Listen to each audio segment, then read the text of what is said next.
Welcome to Flunking the Written, a fully spoiled Buffy the Vampire Slayer podcast in which two Uber fans break down every episode of the show. Join Kimberly and Megan every Tuesday as they overanalyze each scene and discuss the Buffyverse at large. Now let's meet up with the Scoobies and get into this week's episode of Flunking the Written.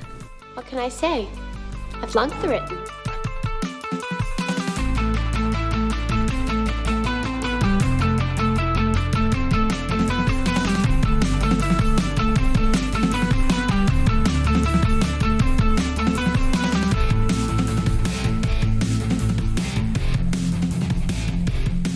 Alright, Kim, we are about to start discussing Bewitched, Bothered, and Bewildered, which was written by Marty Noxon and directed by James A. Cartner. And its blurb is perhaps my favorite so far. I really like this blurb. It's when Cordelia breaks up with him on Valentine's Day, Xander has a witch put a love spell on Cordelia so he can, in turn, break up with her. Well, that kind of just gives what happens without giving it away. Yeah. It doesn't get. It gives the plot, but not the twist. Yeah, it's a new experience for these blurbs. Yeah, they don't do that very much. So you mentioned not being a huge fan of this episode. I'm really not. So here's my thing about this episode, is that I, in a lot of respects, hate this episode on a fundamental level when it comes to some of the things that it represents. But in also other ways, it just delights me to no end, and I'm very conflicted whenever I watch this episode. Well, I mean, I know I enjoy it because it was only the second episode I ever saw, and, you know, I had to have enjoyed it or I wouldn't have kept watching. Yeah. But it's like when I go back and watch, I'm like, oh, wow, that is not one of the best episodes. Well, it starts, as all good Buffy episodes should, in the cemetery. Of course. Where else would it start? Yeah, that is the traditional starting place. And Xander is showing a necklace to Buffy, asking her opinion about it. And it's kind of odd, though, because we normally don't... It's normally Buffy and Giles in the cemetery.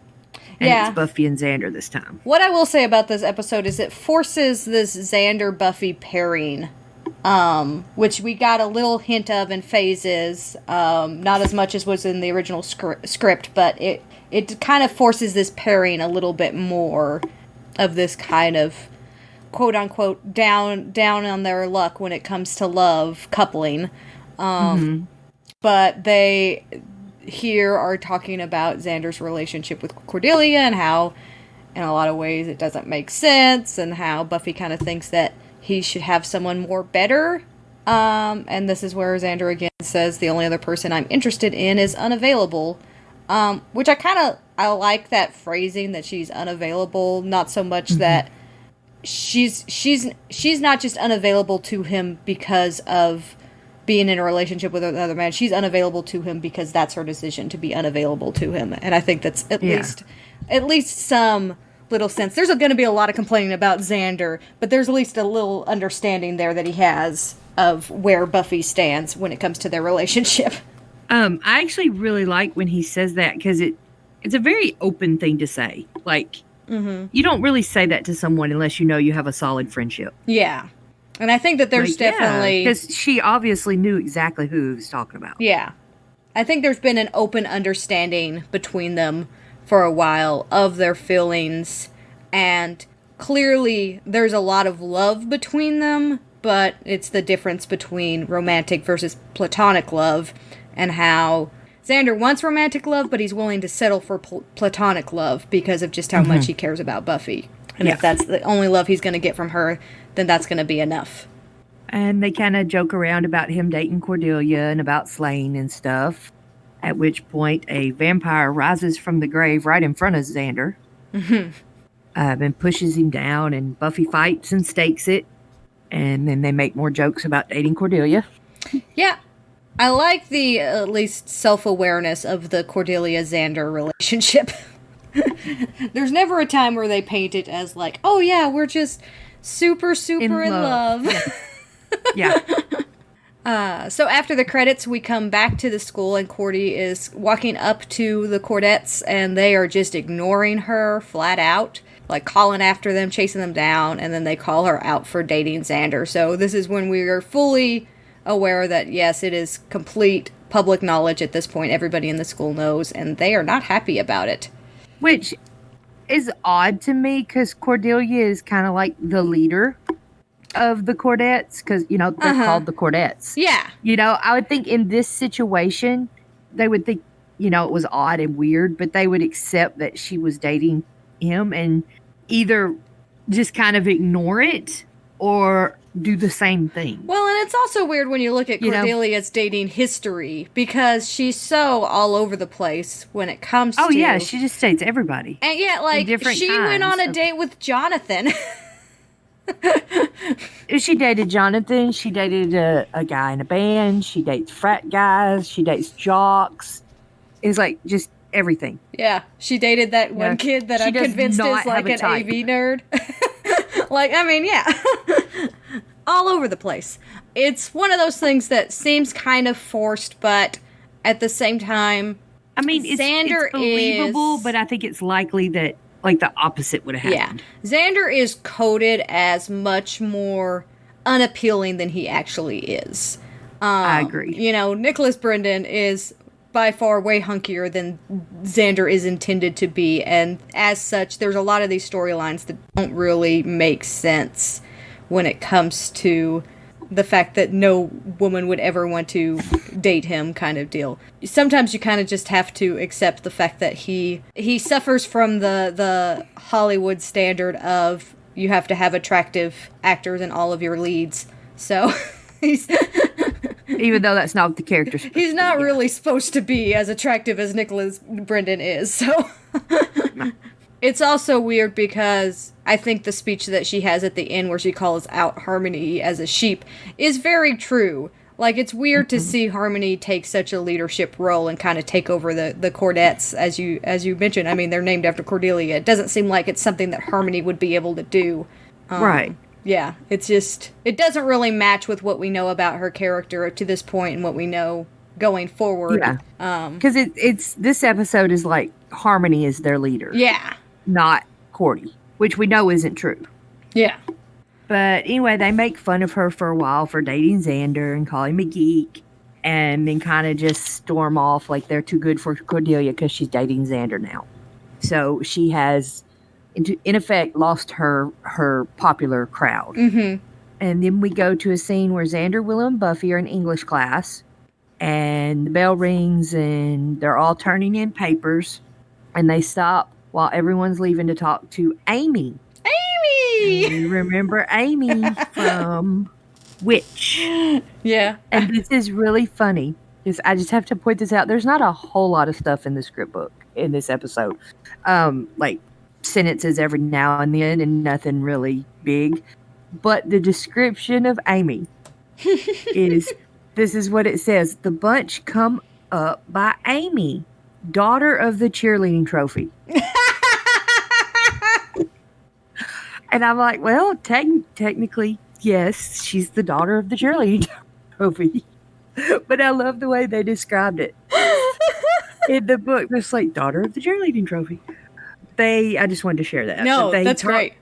Yeah, they talked to Amy for a little while, and Willow brags that her boyfriend's in a band.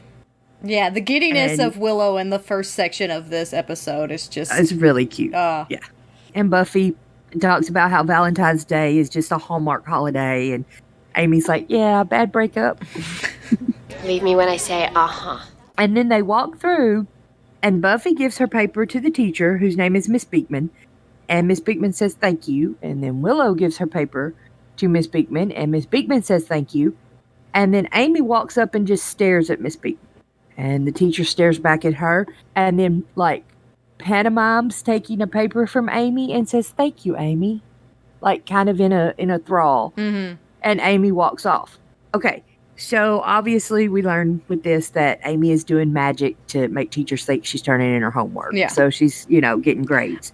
And it's meant to let Xander know that, hey, she knows how to do magic still. Uh-huh. The thing that doesn't make sense to me about this is that she's obviously been doing it for a while because she does it so casually. It's supposed to be a thing. she's not even sneaky. She doesn't even look around to make sure no one's there. Xander's right behind her. I mean, Xander's invisible. He's so nerdy. He's invisible. And she's just doing this in front of anybody and everybody. And why aren't people curious? Or, asking her for homework? I was just like shocked. I tend to forget just how powerful Amy is in these early seasons. Like when she comes back, I mean, obviously she doesn't really do any spellcasting in Witch, but here, like in this episode, she is powerful. Like Giles is just like, where did you learn this stuff? Because it's some pretty serious stuff that she's doing. But it's interesting too because later on in the series, we have the conflict between Amy and Willow and how Willow, is just so much more powerful than anybody and everybody else had to work like twice as hard to be half as good kind of standards that she views herself as. But I wonder, honestly, if Amy didn't lose so many years as a rat, like how powerful would Amy be? Because she is so far ahead. Pretty powerful. Yeah. Yeah, all the time. She's so far ahead of where Willow is when she gets turned into a rat. Mm-hmm. And, like, when she comes back, is pretty able to keep up with Willow in a lot of respects. Yeah. So I'm just like, I feel like Amy could have had some serious power and would eventually have some serious power because she is one to continue to use and abuse magic. But yeah, like I was kind of shocked watching Amy throughout this episode. It's just like, man, she's got the mojo. Yeah, very much. I also like the detail that Buffy's paper is clearly like a handwritten on one page of notebook paper pulled out of her notebook, handed in, and Willow's is like this very prepared multi-page typed out in like an actual folder. Like, yes, very much the way it should be with the two of them. So then we go to Buffy and the Willow in the hall, and they're talking about what Buffy's going to do on Valentine's Day. And she's going to have a pig out video fest with her mom.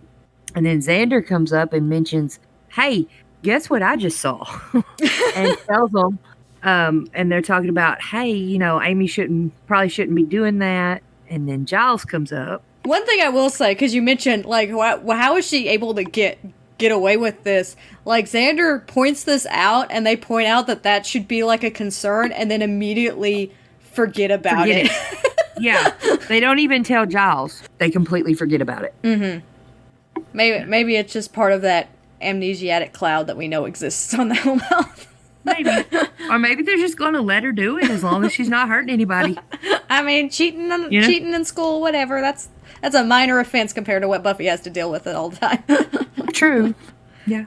So all four of them are standing in the hallway, and then Miss Calendar walks out of her classroom. Mm-hmm. And she says, Rupert. And Giles says, Miss Calendar. Yep. And she's like, ooh, ouch. And then she gives it a try. She's like, I was hoping we could talk. Do you have a minute? And Giles is like, yeah, no, not yet. Mm-hmm. Not yet. We're not doing this. He says he has to talk to Buffy. And him and Buffy walk off. And she's very, very pointedly not looking at Jenny. Yeah. I think, though, that there's some subtlety to the performance that shows that even though she doesn't want anything to do with Jenny, the way that they lead into the next conversation where she's like, are you okay? And everything like that, that really shows that she is aware that the separation between Jenny and Giles is impacting Giles. And, like, there's an understanding there that relationship has been severed and that hurts Giles and that he misses her, and that continues on in next week's episode. And I think it's a good through line. I think the Jenny and Giles stuff actually works really well as far as setting up next week. Yes. Yeah. So then Giles and Buffy are in the library and they're talking, and Giles is warning her that Angel likes to mess with people around Valentine's Day. I mean, he likes to mess with people all the time, but... Well, it gets worse around Valentine's Day. It gets worse around Valentine's Day, apparently. Which it's really... That's very Angel. Yeah. To be fair, though, the only thing he really does around Valentine's Day is deliver some roses and then fail to kill Xander. So that's all he does to Buffy. He's got to step up. Possibly not all he's done. Well, he's definitely done some things to a shopkeep. True. Buffy wants Giles to tell her, what he does and, details. And Giles is like, nope, no details. Just, stay at home for a little while. And he decided he's going to patrol, which makes no sense to me because Angel is after Buffy's loved ones as much as he's after Buffy. Yeah. Possibly even more. She's probably the safest right now. Yeah. Truthfully. Not even counting being the Slayer. She's the safest because he wants to torture her by killing everyone. Yeah, he's even excited later when he finds Xander instead of Buffy because that's so much better to kill Xander. Yes. Oh, man. A scene at the factory is next with Spike giving a necklace to Drusilla, which it looks like just a regular silver necklace in the show. The script book, just because it's interesting, is supposed to be an incredibly large, gigantic, antique, dripping with rubies type necklace. I mean, it looks like a silver chain in the episode. The budget couldn't handle that. Yeah, it's supposed to be something like much more extravagant. More. Oh, yeah. Well, he says, nothing but the best for my girl. I'm just like, that seems like a pretty, chintzy, simple necklace. I mean, it's pretty, but... It's supposed to be much more. So then we have Angel comes in and sets a literal human heart in front of Drusilla, which she is much more excited about than the necklace, which makes no sense because what's she going to do with it? She can't eat it. So what's she going to do with it? But her acting, Juliet Landau, her physicality, where she's just entranced by it and she starts twitching and bopping around like she's beating with the heart, like she's feeling when the heart was beating, and it's just she's loving it. It's amazing. She is so mesmerized by it. And of course, we get the amazing line. I want to know what she's going to do with it. She's going to hold it and cherish it and put it on display until it withers enough that she needs a new heart from a quaint little shop girl. It's an act of love in the way that she delights in violence and the suffering of others, and so the heart represents that Angel killed someone and brought her the heart as a sign of, his evilness. And that's what gets Drew revving. Yeah, she was into it. It's kind of a creepy line. I found it in A Quaint Little Shop Girl. Oh, it's a brilliant line. I love it so much. Oh my gosh, so much. Yeah. And eyeliner appreciation for Angel.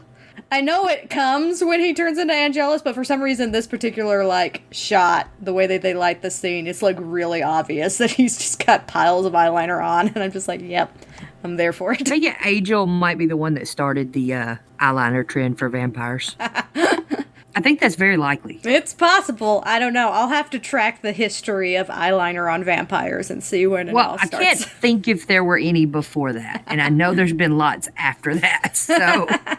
Okay, and then Angel looks at the necklace and picks it up and puts it on Drew, clasps it behind her neck, and Spike is like, I'll do it. And Angel's like, no, it's already done. Mm-hmm. And anything else you need me to do, I'll do it. Yeah, gosh, this dynamic is my favorite, and I wish we got just a little bit more of it, because I love Angelus and Spike fighting over Drew's affections.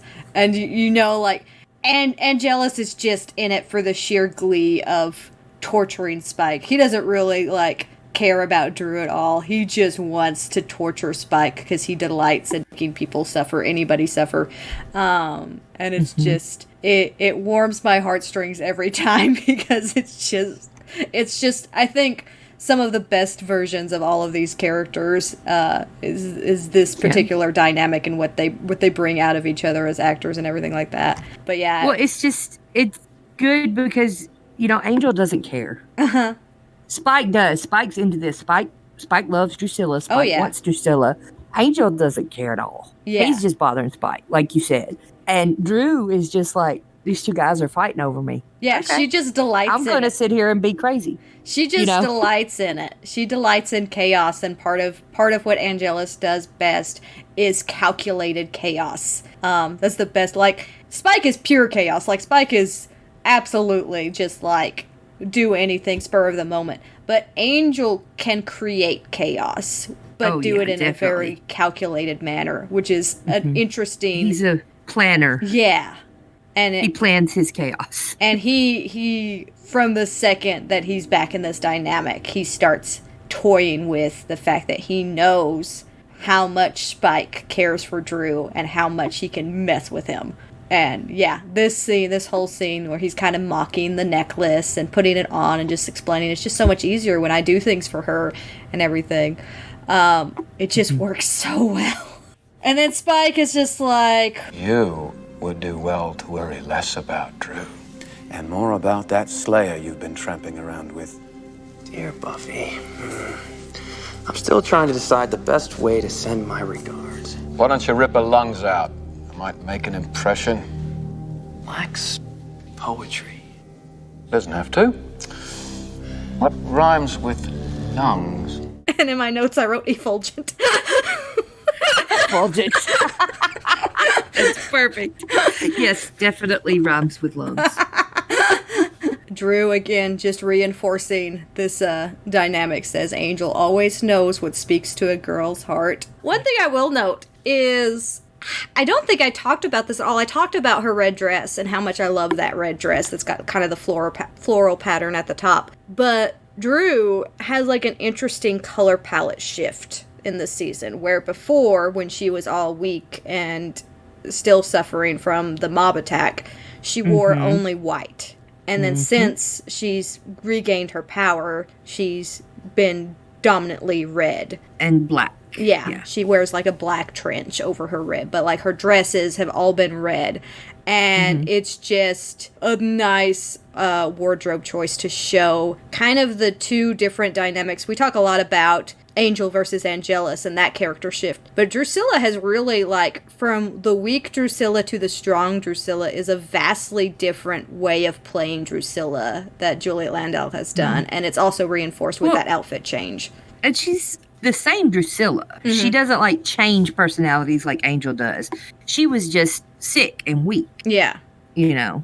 But she goes from this incredibly pious personality to this incredibly self-confident personality, and so gracefully does it. Like, it's still Drusilla through and through, but she is so meek and whiny, and you can see the power dynamic has shifted. Whereas before, Spike definitely had the power dynamic in the relationship. There's many times where I've noted Spike snapping at Drew, and Drew, like, kind of shrinking up and being all, you know, the victim in those arguments kind of deal. Like, he lashes out at her and she retracts from the engagement. Now I think if he did the same thing, she would just be like, woohoo, I'm just gonna kick you across the room. I mean, I think that she has so much more... She mostly ignores him. Yeah, I think she has so much more power in the relationship now on top of that. So not only is there the issue where Angel's pulling Drew away from Spike,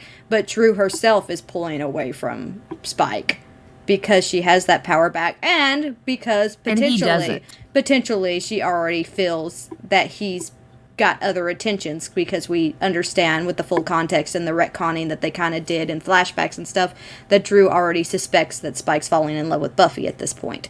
So she's just like, over it. So there's some interesting things to play with when it comes to... I just find the Angel Spike Drew dynamic so interesting. It is kind of fascinating. And we get to see a little bit more of it. Okay, the next scene is at the Bronze, and it's Xander Willow at a table. Xander is dressed very differently than normal. He actually kind of looks like Angel a little bit, which we will discover why soon. I love that tidbit. And Willow is sitting there staring at the band, where Dingoes Ate My Baby is playing. Yes. 4-star. Oz stares back at her. Oh, they're so in love.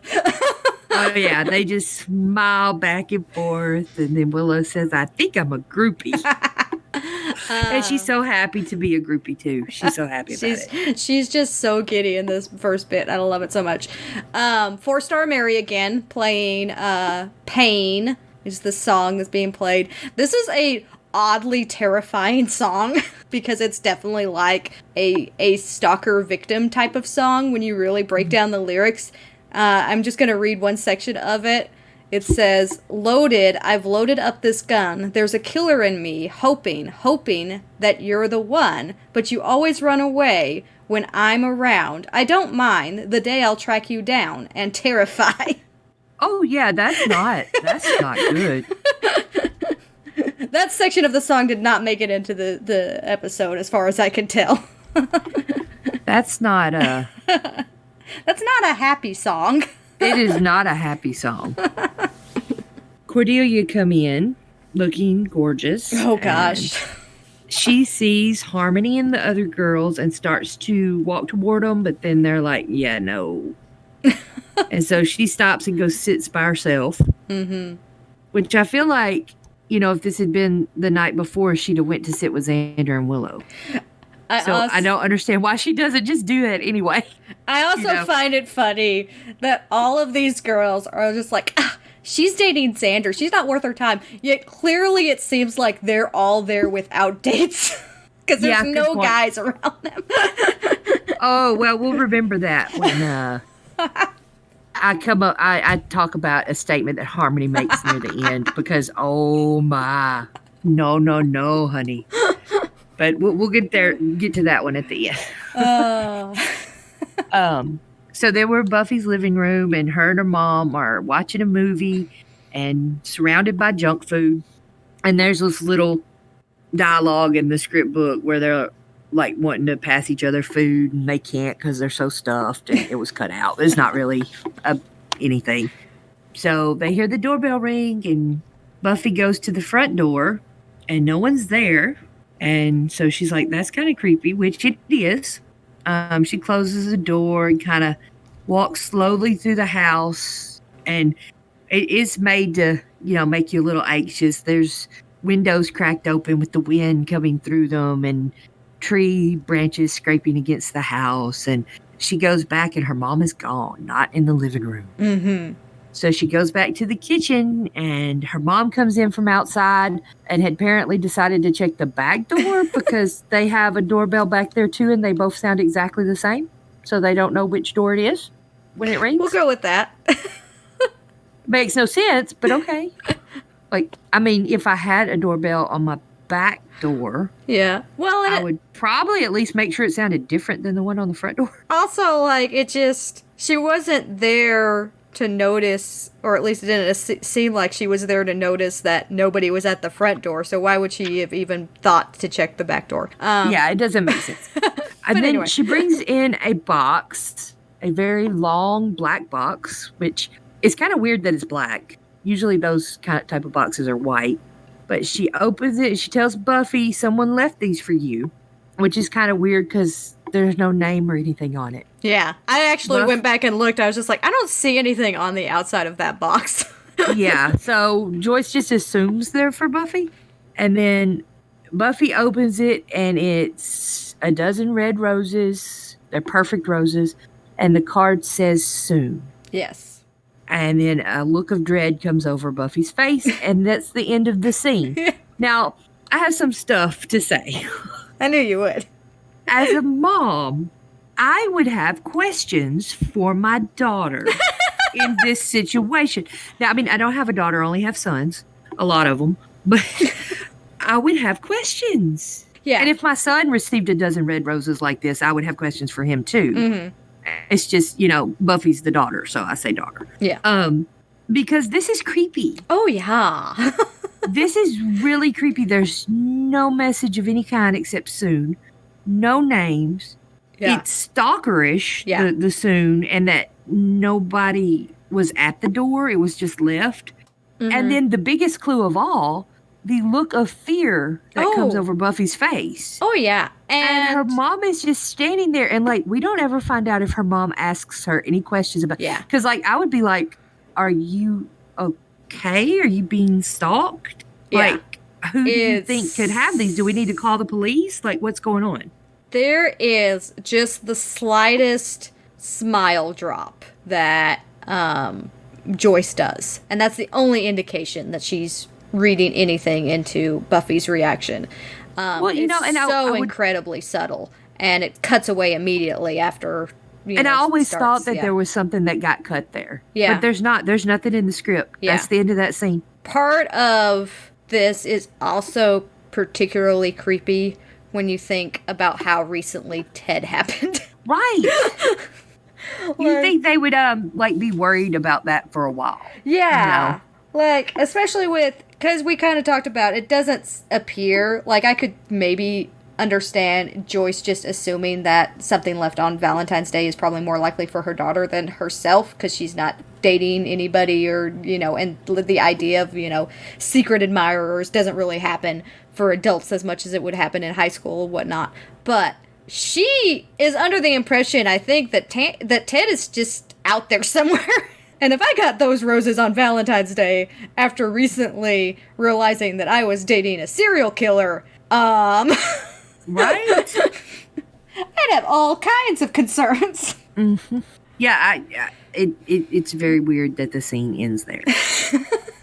But it does, and we go back to the bronze, where Xander gets up and goes to talk to Cordelia, and she stands up when he comes over there, and she tells him how nice he looks, and he makes the comment, "I let Buffy dress me." And she gets a really odd look on her face, and he's like, "Well, not physically." Which explains why he looks like Angel. Well, he doesn't look like Angel. Why he's wearing clothes like Angel would wear. Because Buffy picked them out. He goes into this thing about, he's been thinking a lot about them, and, he kind of wants, maybe something's there. Mm-hmm. Let's, see. Yeah, I really love this exchange. Like, I really think it's an actual genuine moment from Xander, where he's fully acknowledging the problems with the relationship and the fact that it may just be hormones, but also that there is kind of something there, right? And kind of wants to give it a shot, and then he hands her the necklace, and it's a real vulnerable moment for Xander that seems genuine. And that's a rare thing to get. I've been thinking a lot about us lately. The why and the wherefore. Once, twice, a kissy here, a kissy there. And you can chalk it all up to hormones. And maybe that's all we have here. Tawdry, teen lust. But maybe not. Maybe something in you sees something special inside me. And vice versa. I mean, I think I do. See something. So. Xander. And then she says, "Oh, Xander, thank you. It's beautiful.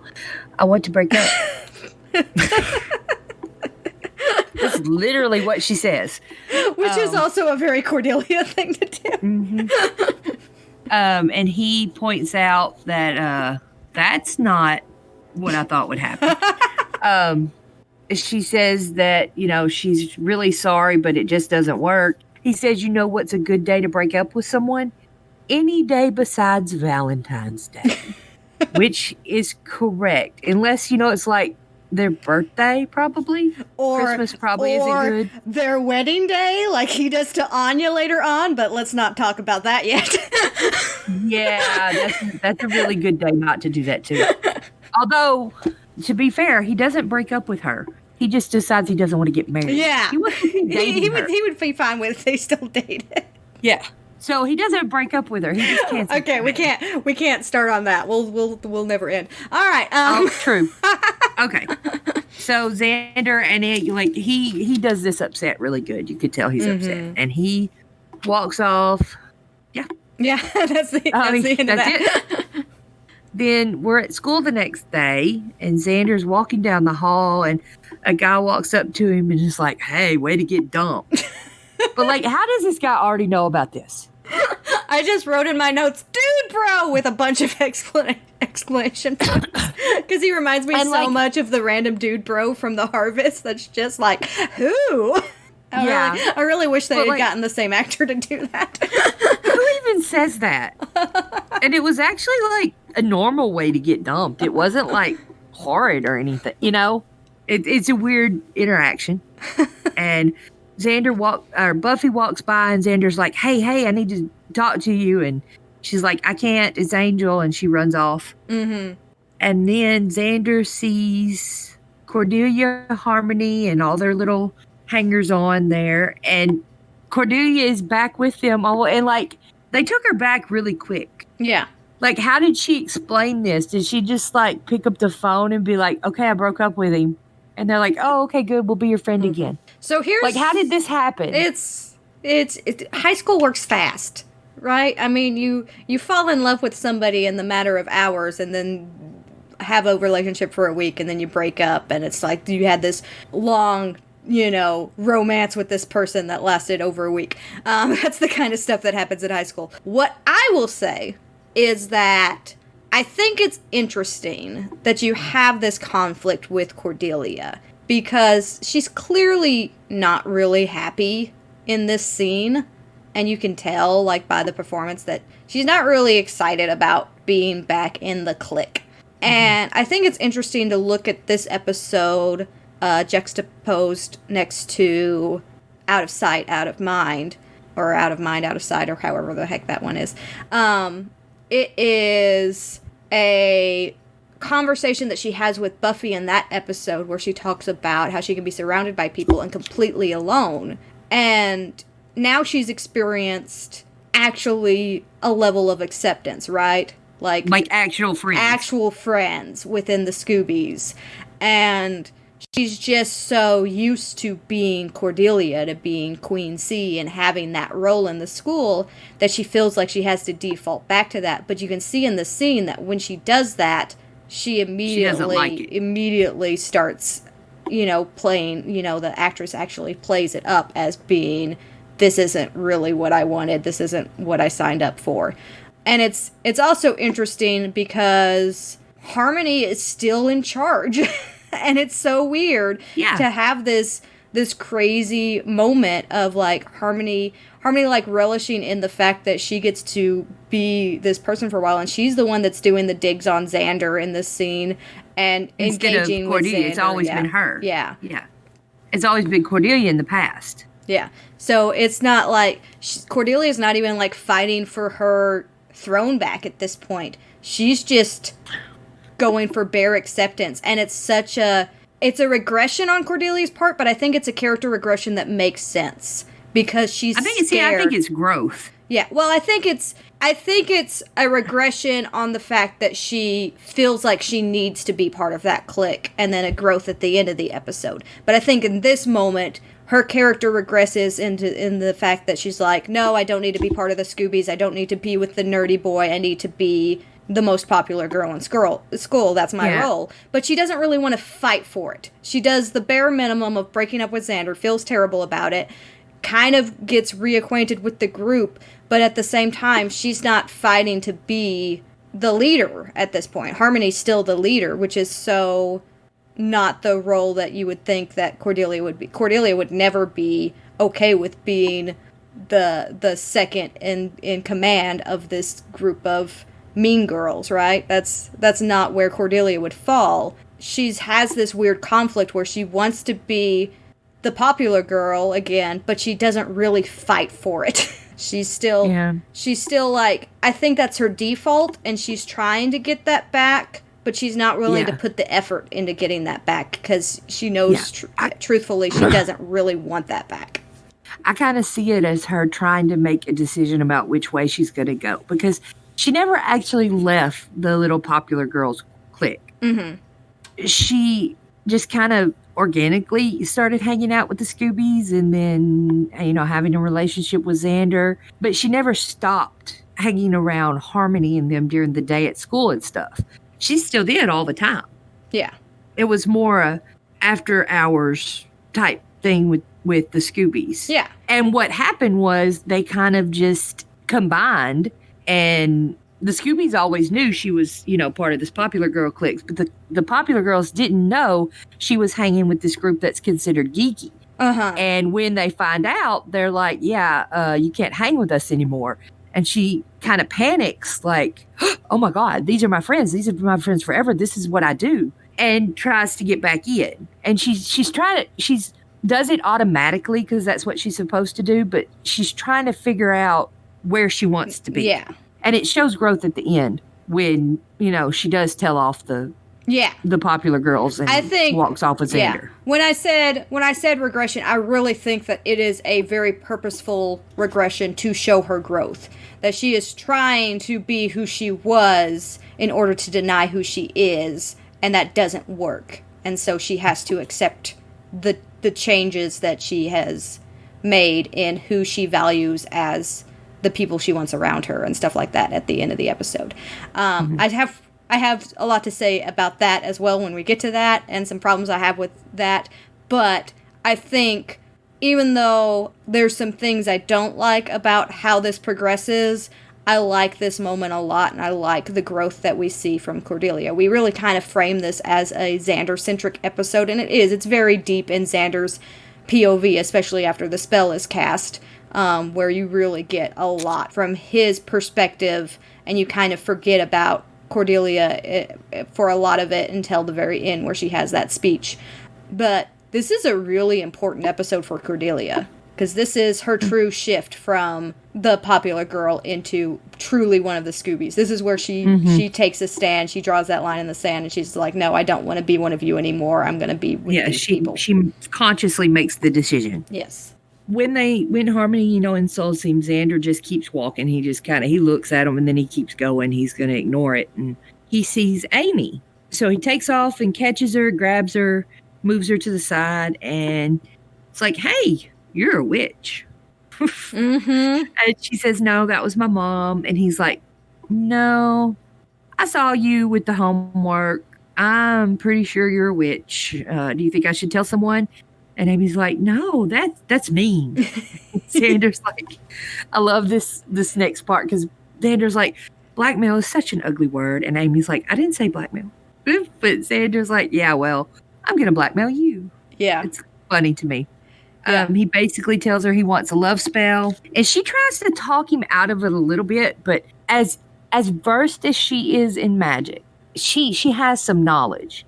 So she should know that a spell like this is not going to work. It's going to backfire. Something's going to go wrong, because love spells have to be pure. Yeah. Like, I know that just from watching Buffy and Charmed. Yeah. For so many years. This is not going to work. Yeah. And she doesn't really do a good job of explaining that this isn't going to work. She's just like, oh, I don't know. And he's like, no, we're going to do it. And she's like, okay. Yeah.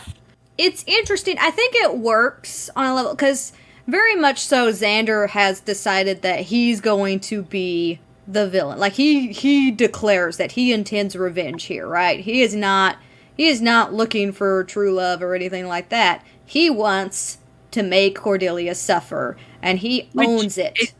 That's exactly why she should tell him it won't work. Yeah, but I think it's also interesting because Amy, we look at, like, Amy later in the series, and she has a lot more aggressive darkness to her, right? A much more want to be more like her mother was, right? Like, she wants to punish people. She wants to play around and mess with people.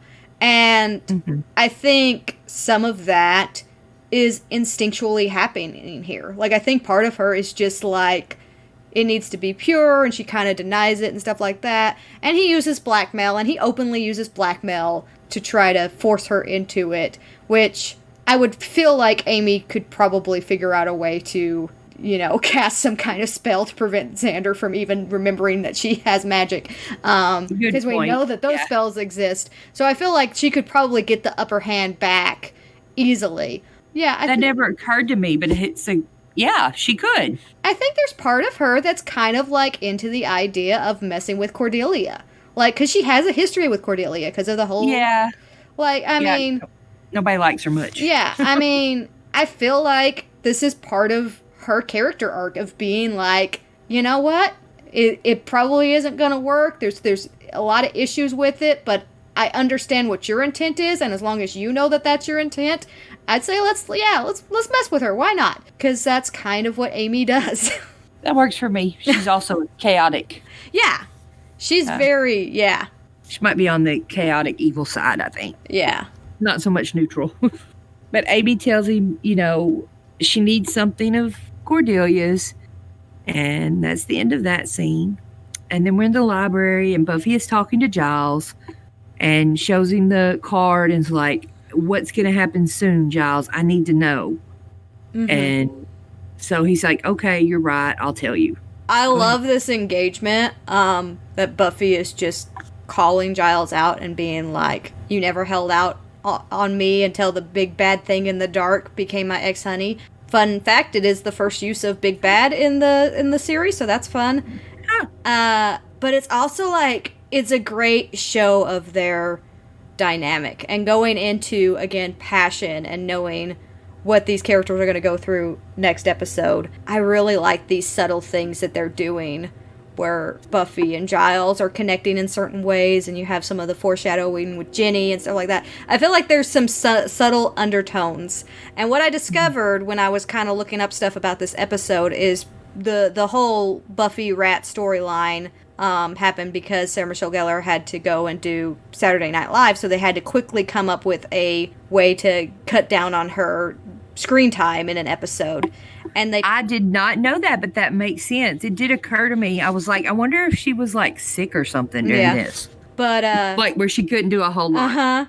Yeah, like she had that scheduled, and she was just like, she had to be out by a certain day. So they rushed to put this episode together, but they had intended for Passion to be this episode. Passion was supposed to be the next episode after Phases, and they pushed it back a week, but they had Passion planned, so they were able to play and plant some seeds in here, and I like some of the dynamics that they got kind of subtly in here. I think it works well to lead into that episode. Okay, so then we're back in the hallway, and we have there's a lot of this episode takes place in the hallway. Yeah, I noticed that. We're back in the hallway, and Xander is coming up to Cordelia, who like turns around and tries to get away, and he comes up to her and he's like, I'm not going to make a scene, calm down. And he demands the necklace back. And she's like, wait, it's a gift. No. And he's like, nope, I want it back. I'm going to sell it or melt it down or something. She tells him it's in her locker, trying to get him to go away. And he says he'll wait. So she goes over to her locker and he follows her. And she's kind of hiding behind the locker door. And we see that she's wearing it under her shirt. And I'm like, oh. So she takes it off and gives it to him and then says, good, now I don't have to pretend to like it. And he just kind of stares at her and walks off, which, I mean, that's kind of a cruel thing to say. I don't really want to feel sorry for Xander because of what he's about to do. Yeah. But that's kind of a cruel thing to say. Yeah. You know? And I think what's interesting about both Xander and Cordelia is they both have their weird defense mechanisms built in. Xander is automatically going to go for humor as a defense mechanism, and sometimes it's cruel humor, so he has that in common with Cordelia, but Cordelia is automatically going to go for the hurt as far as a defense mechanism. Like she's clearly emotional here. She's wearing the necklace that he gave her. Like it's she's not over this. She's not okay with this breakup, and we've talked about how she's conflicted at this time. But she uses that kind of cattiness and the way of that she insults Xander as a way to save face in this situation, and it's again a very Cordelia thing to do.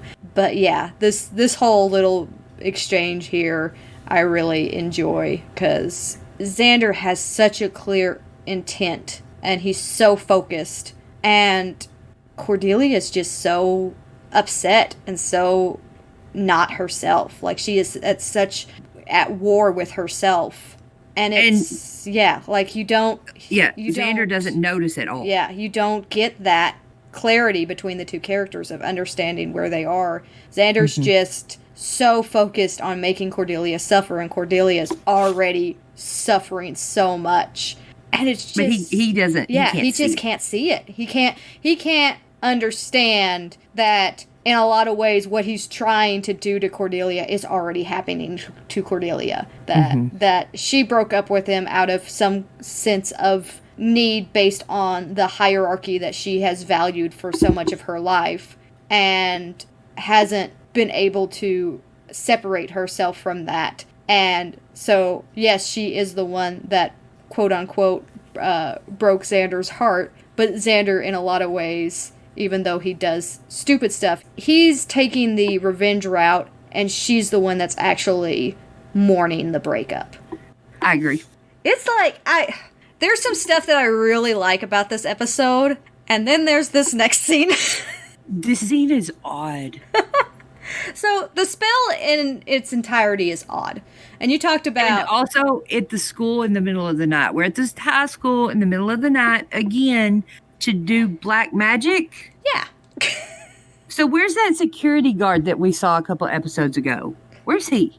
Yeah, we've also had, like, an odd drought of Snyder. I noticed that. Like, we haven't had Snyder in a while. Yeah. Yeah. I'm like, he was... How did they get in the school? He was all about, that's what I wanna know. after, kids loitering at school after hours was one of his main 3 that he was against. And he's just... Yes. He's taking an extended vacation and not paying attention at all. The thing about this spell... so Xander is sitting in the center of the symbol for female. They're casting the spell to Diana, which is the goddess of the hunt, which I think they mention, but they mention it like goddess of hunt and love, which is not true. She's just the goddess of the hunt, which a lot of people have taken on like that's part of the reason why the spell worked the way it did, because all of the girls seem to literally want to hunt Xander, especially by the end of it. They're literally hunting him to kill him almost more than they're trying to gain his favor. They get very obsessed with the, if I can't have him, no one can. Yeah. So that kind of fits more, but it's like, it's weird because it's not recognized in the episode. Like, Giles doesn't go like, no, you totally messed this up. Like, he even, like, cast the spell to Diana at the end of the episode as well. So it's like in the episode they actually recognize Diana as the appropriate god to do this spell with, which it doesn't make sense because she has nothing to do with love. The issue is the spell only affects women. We have this female symbol on the floor, and this goes into some of what I've discussed in last week's episode, is just the weird heteronormativity and gender binary that exists in the Buffyverse, and how this spell in a lot of ways makes no sense when you really break it down, because is it just like how do you draw those lines? Would Larry, if he was in this episode, be attracted to Xander? Would Willow, if she was fully switched over, even though I have problems with that, if she was, or Tara or Kennedy, somebody who's completely only into women and not into men at all, would they have that attraction to Xander? Or is it just a situation because it's, and I've heard this justification, I kind of understand, is it because it's Xander's understanding of how those dynamics work and Xander's intent that goes into the spell, that Xander makes those rules, and thus that is why it is very heteronormative and only women I don't would be think that's attracted it, to because the spell is supposed to be just Cordelia. Yeah, and it's weird. So that can't be it. But I guess because she doesn't love spell to make women fall in love with Xander. And I guess because he's sitting on the female symbol, it's women. Yeah. And like Giles says at the end when he's trying to figure it out, that the necklace must have protected Cordelia. Yeah. So every other woman falls in love with Xander. Yeah. Although I am curious, like, how far the spell reached. Like, are women from, Los Angeles driving down to find him? Because it definitely isn't a proximity thing. Because, like, Drew seeks him out at a certain point. Unless she was just tagging along with Angel because funsies. Which is also a possibility. But it seems like she, like, purposefully went to find him. So, yeah, there's maybe an area of effect going on. I don't know. It's interesting. We'll probably discuss this more when we get to him in Season 7, where you really do have the issue where Willow's quote-unquote gay. She turns gay halfway through the series, even though she has obviously this very fulfilling relationship with Oz, and there's some bi-erasure that happens there. I have a lot of stuff to say about it. Because of that. Lot. So, it's very problematic in that sense, too. But I think my other issue with this is that the excuse of it's Xander's intent that's shaping these rules, but Amy's the one casting the spell, and I just don't fully understand how this would work to where Xander is like the vessel of the spell and has all the intent, whereas Amy's the one that's actually calling the goddess. I don't know. Like, there's just a lot of weirdness to this spell that I don't fully understand. But, yeah, they're not trying to follow any kind of rules of magic or anything. Yeah. It has a lot of concerning elements to it, and it's just... Truthfully, like I said, this episode was slapped together quickly, and at this time, nobody was really paying attention to this idea of awareness of sexuality and gender fluidity the way that we're paying attention to it now. So, really, it's just a product of its time, but looking at it using the lens of 2020, there's a lot of issues with this episode going forward as far as like how the spell works, and also just the way that Xander acts in the second half of this episode really bothers me in a lot of respects, and the way that this episode treats the way that Xander acts especially bothers me. So this is the turning point. Like, even though there's a lot of stuff that delight me in the second half, and I think the performances are great, I think Nicholas Brendan nails it. There's things that I'm going to note specifically that I think he does a great job with, but I think that the way that the show recognizes what Xander is doing here, and just how offensive it is, and how much of a violation it is, and they don't really deal with that issue, that makes this episode like really hard for me to watch. So then the next scene is the next morning, and Xander enters the school, and then he sees Cordelia sitting with Harmony, and goes over, and it's just like, morning, ladies, trying to be all smooth and stuff, and starts talking about the weather, and Cordelia's like, what? She's just like really confused, and kind of insults him, and insults the necklace, and he wonders if that's what love on her looks like. She shoves him, and he realizes. He's like, oh, okay, well, never mind. And walks off. And he says, my mistake. And Cordelia's like, yeah, I'd say so. And there's a little exchange here that was cut out between Cordelia and Harmony, and it'll kind of like give you a little hint of what's coming, because Cordelia's like, what is his deal? And Harmony says, I know. Did he cut his hair or something? He looked halfway decent for a change. And so you kind of like could see it happening a little bit. Yeah. You know? And then we cut to the library. Buffy's in there with Giles, and they're discussing the things that Angel has done. Here's another. Yeah. Valentine's Day, yes. Angel nails a puppy to the... Skip it. But... I don't want to know.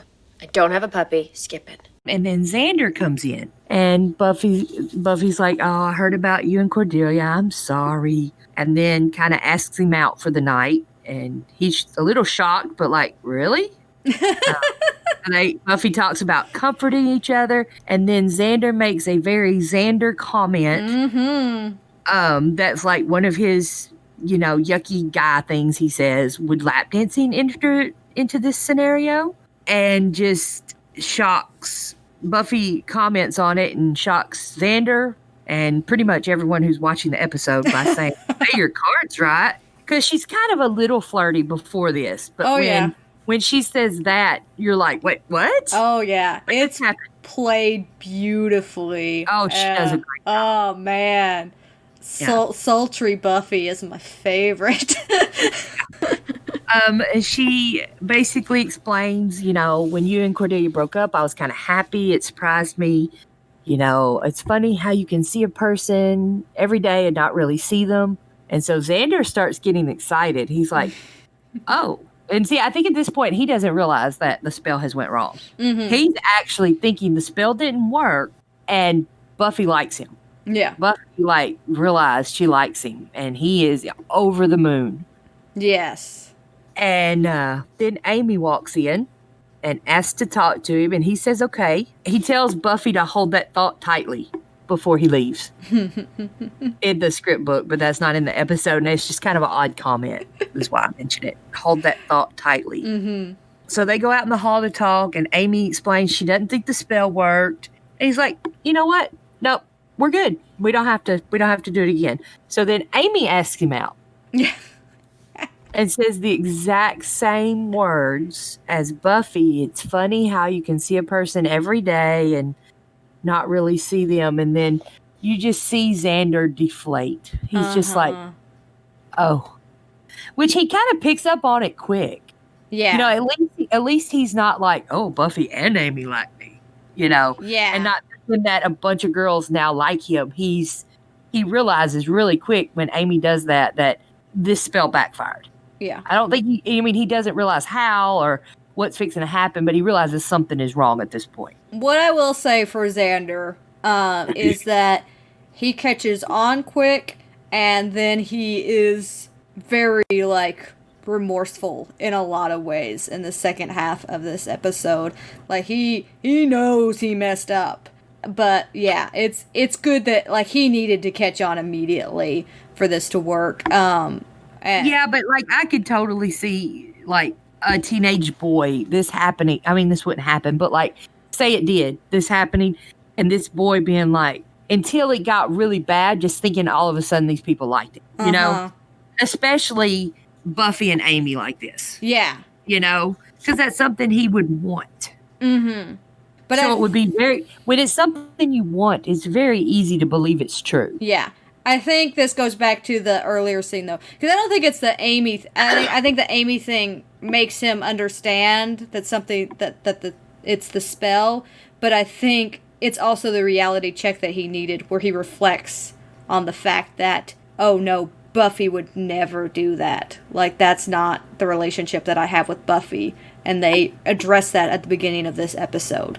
He wears his feelings on his sleeve when it comes to Buffy, and tells her that, you know, you're the only one that I'm interested in, and you're clearly not interested in me. And so I think that light switch effect works really well when it comes to Xander's awareness of Buffy specifically. I think Amy's the one that kind of triggers it, but I think it's the fact that it was Buffy that was the one that came on so strong so early that really makes him realize, oh yeah, this is a side effect of the love spell. Something went wrong with the love spell. Oh crap, I gotta get out of here. Yeah, and he's deflated. You can see how much it hurts him when that clicks, but he knows as soon as it happens that's what the case is. Like, he immediately understands and connects all those dots, and just like, that makes sense, because what was happening before, as much as I was ecstatic about all of it and was so in that moment, just a second thinking about it, I understand now that this is a love spell and that's not actual Buffy. Mm-hmm. And he's so disappointed about it. Oh, yeah. Yeah. You could just see his face. Oh, yeah. Like, the performance is outstanding. I really love Nicholas Brendan's performance really in is. this. Yeah. Then he kind of looks sadly in the window, and we see Buffy not listening as Giles reads something else about Angel to her. And she kind of does this little sexy wave at Xander. And then a third girl walks up, whose name is Katie, apparently, and has, for some reason, very 1950s hair. And then she hits on Xander. I have to mention the hair because it looks so odd. It does. And she, like, stands out in every scene that she's in, and is, like, because one of the members. She's one of the members of the Cordettes at the very end. Like, she's one of them. Yeah. It's weird. Yeah, and the hair is the same way at the end, and it's like a day later, and 2 days later. That's just her look. Right. I mean, and I only point it out because it's a very 1950s hairstyle, and it looks odd. Anyway, she hits on Xander, and it is cut from the episode, but at the end of this conversation, she says, well, here's my number if you want it. But Xander takes off, and then he waits a beat and comes back and takes the paper with the number and leaves. Oh. which does not make Xander look good. No. Maybe why they cut it out. I'm glad they cut That happens. One redeeming fact about this episode is that it's funny because we're about to see it. Is what happens a lot of times when these women are approaching Xander is he just freezes. Like, he doesn't know what to do. He's so panicked, but he's also, like, so aware that he's just like, all of these women want a piece of me, and I can't do anything because if I even slightly touch them, I know what that means. And he just, like, freezes. And it's weird because it almost seems like he's not reacting enough, but at the same time, I'm just like, that's, like, the perfect reaction for Xander to have. Like, he is so, like, doesn't know what to do. So, yeah, he runs back to his bedroom to discover Willow, who is clad only in one of his shirts, laying in his bed. This scene hurts me. Oh, gosh. They just, it's like, painful because it's so raw and emotional. And also cringy. Really, really cringy at the same time. Where you're just like, oh, no, this isn't it. No. And it's all of those things at once. Mm-hmm. So it's just like, I don't even know how to properly describe it. Yes. I will say that when she's sitting in his bed talking to him, and he's there, every time it shows her, there is a giant plastic cockroach on his wall. And I'm like, why? Is there, like, because when I first saw it, I thought it was real. I was like, why is there a bug in his room? Are they trying to make his, like, home life look worse? And then I'm like, no, giant cockroaches everywhere. And I realized it's a wall decoration. Yeah. And it's odd because it looks like it's crawling, like, down. Yeah, and you know Xander's history with bug people. Like, he doesn't need that kind of stuff in his room. That's nightmare inducing. Yeah. I just wanted to mention that because I saw it and it was like, weird. At this point, though, Xander still lives upstairs. He has not been banished to the basement yet. No, not yet. Basically, Willow offers herself to Xander. Mm-hmm. And tells him she loves him and she wants him to be her first and forget about Oz. And she's very aggressive. Mm-hmm. And Xander tries very nicely to be like, no, this isn't right. Let's not do this. And Willow's like, is it Oz? Don't worry about him. He's sweet, but he's not you. And Xander tries really hard right here. He's like, yeah, he is. And you should go to him because he's me. Because I guess he's trying to figure out, like, how bad the spell actually is. Yeah. Like, maybe she'll believe this. I'll try. He's just grasping at straws. Yeah, it's like his last-ditch effort. It doesn't work. Mm-hmm. I don't want to say what's next. You go ahead. Well, here's what I'll say. I think, I mean, they have the line where he even says, it's not that I don't find you sexy. I think Willow is incredibly sexy in this scene. She is, very much. She just, and what I find interesting is that the two, well, really, Drusilla's pretty aggressive too, but Drusilla's also just that personality type. But I feel like the two that we find the most aggressive are Willow and Buffy. Like, immediately so. Because they're already so familiar with him. Yeah, they're so familiar with them, and there's already some level of feelings there. But right. I think, even though it's, it's friendship with them, but still. Well, I think what's interesting about this spell is it layers on top of what feelings they're already having. Because Willow is... because it makes strangers who've never even met him think they're in love with him. So obviously, if you're already in a caring relationship with him, it'll make it even worse. Mm-hmm. Especially for Willow, which they mentioned that at the end, that, Willow was already in love with him, kind of. Well, and Willow also is the quickest to turn to this idea of, if I can't have you, no one can. Like, she is the one who's just like, no, I'm gonna kill him. But see, I don't think she is, because this is happening right here, where then Xander, like, takes off and leaves when she's coming on to him trying to get him to have sex with her, and it's very blatant and very aggressive and obvious, and he just leaves his bedroom and takes off. Mm-hmm. And then the next day, Buffy is doing the same thing. And as far as I can tell, they're the only two that, like, literally offer sex. Nobody else really does that. They come on to him and stuff, but those are the only two that are literally like, take me. Yeah.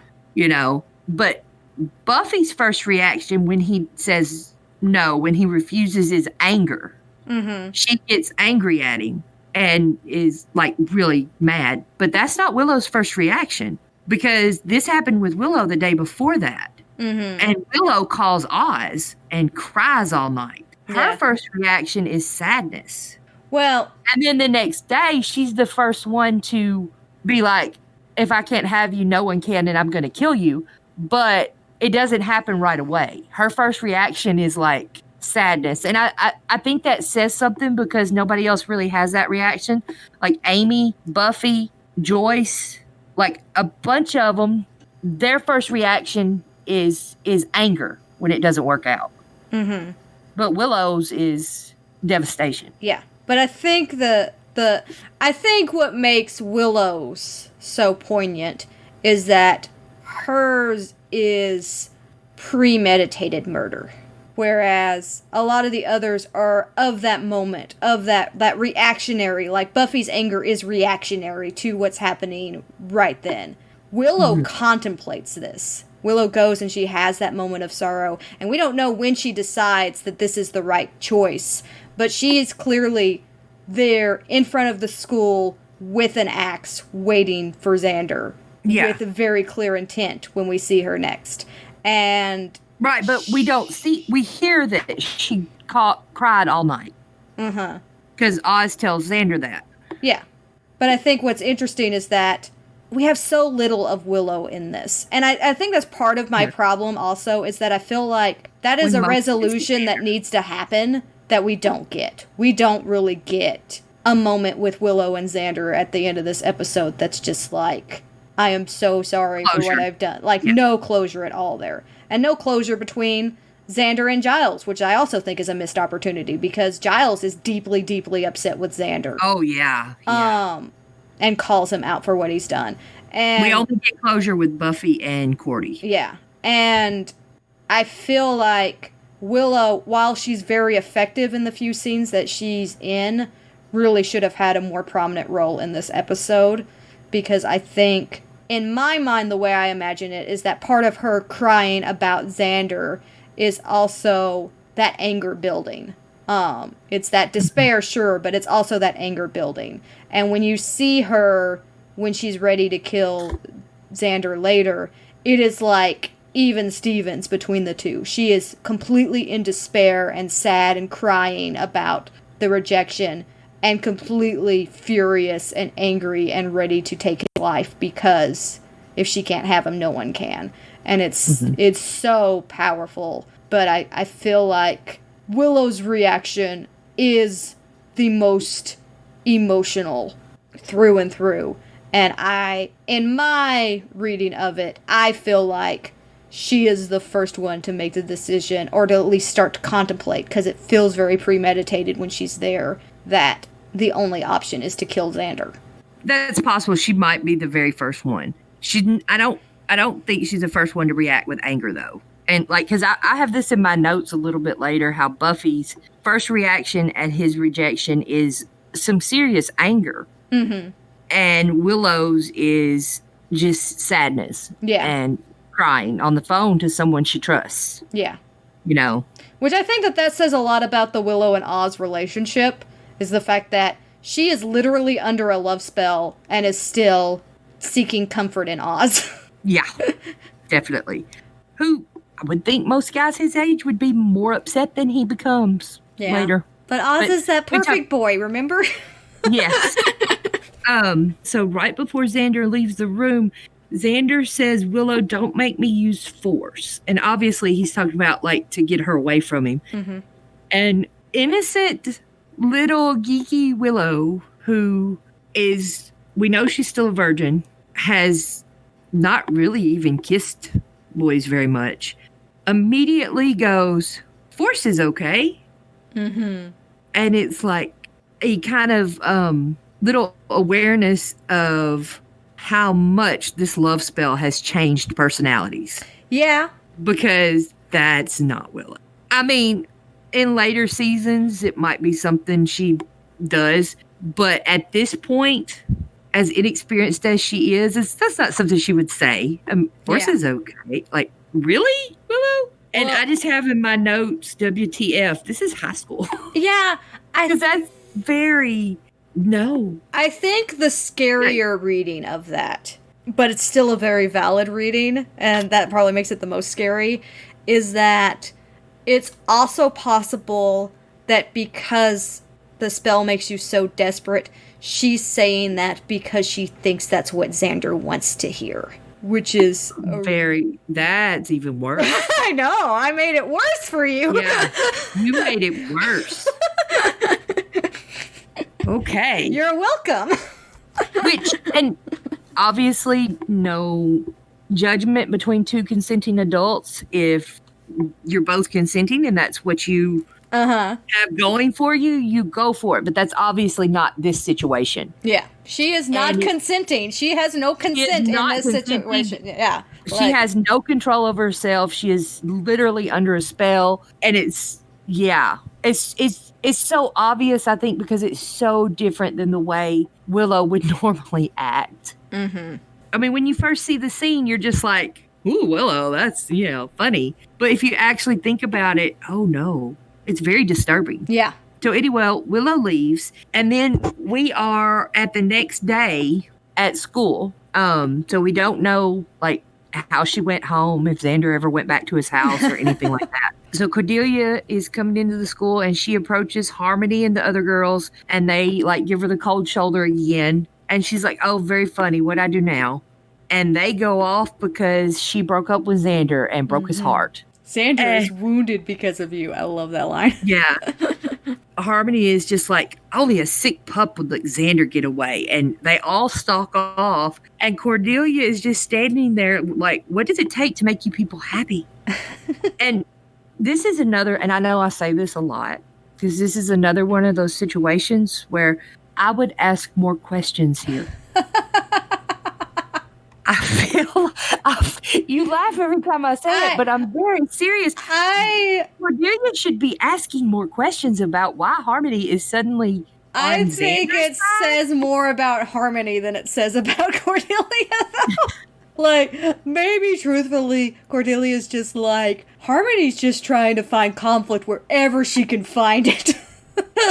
Because that's who Harmony is. She has that little power of, I'm the queen bee right now, so I'm gonna figure out ways to keep Cordelia down. Yeah. But as Cordelia, like in Cordelia's position, I would be going after her being like, what? You got to explain this to me, Okay, so then we have Xander walking in to school, and he walks down the hall, and all the girls are grinning at him, and all the boys are glaring at him. Uh-huh. Yeah, he kind of walks down this hall to some music. Yeah. Got the Love by Average Right Band, and I just wrote in my notes, it's so freaking much. Yeah, I think it's supposed to be, though. It's supposed to be over the top. And this is, I think, the biggest signal of, like, the shift where this is deeply in Xander's POV. Because I think all of the background actors were just told, just ham it up. Make it as exaggerated and ridiculous as you can. And they do. Oh, it's so good. They do. Man. I do find it funny, though, that, like, his last line was, like, I'm gonna act like a man and hide. And then the next thing we see is him walking down the middle of the high school. Be like, what are you doing, Xander?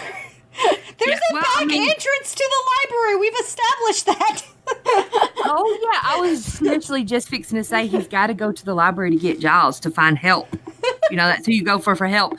But I forgot there is a back entrance to the library, and he should have taken that. And he's wearing different clothes. So I don't know where he got those clothes. If he just like hid in his yard and waited for Willow to leave and went back in or what.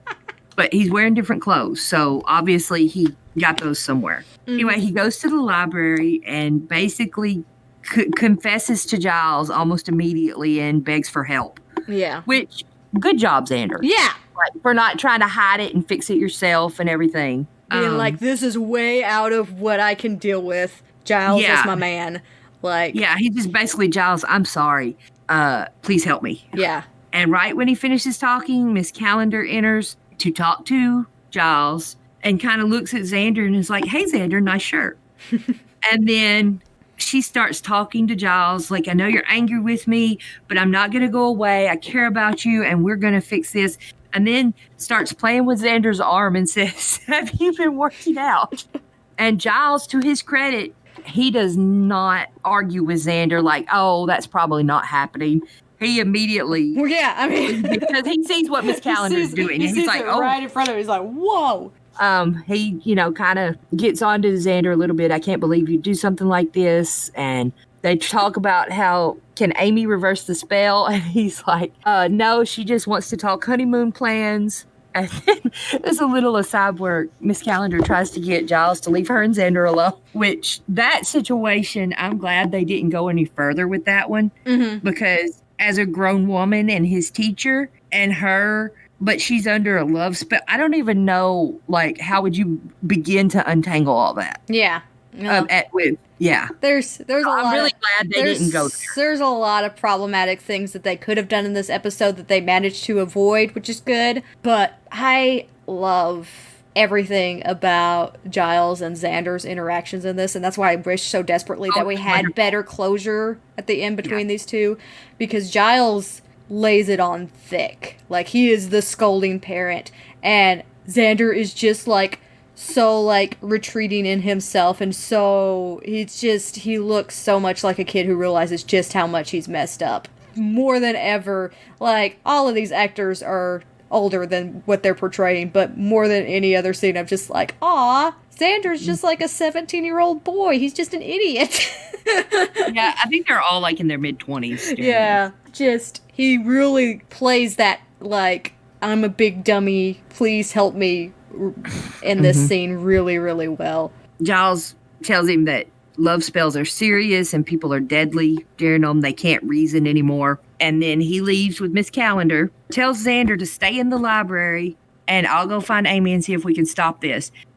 And when he leaves, and I absolutely love this so much, Xander takes the card catalog and pushes it in front of the doors and turns around, at which point Buffy immediately walks in because the doors open out.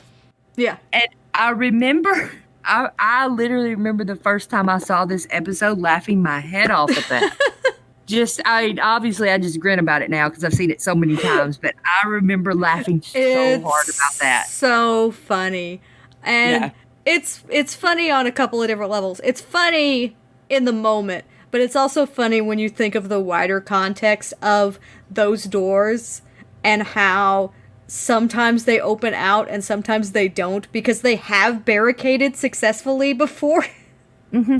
Well, that's because, they have to be replaced. And yeah, I'm sure. Replace them with whatever kind of doors they want. I'm sure that's the reasoning that I'm going with. Because they get broken so much. Oh, man. But, yeah, it is funny. But, yeah, I remember that.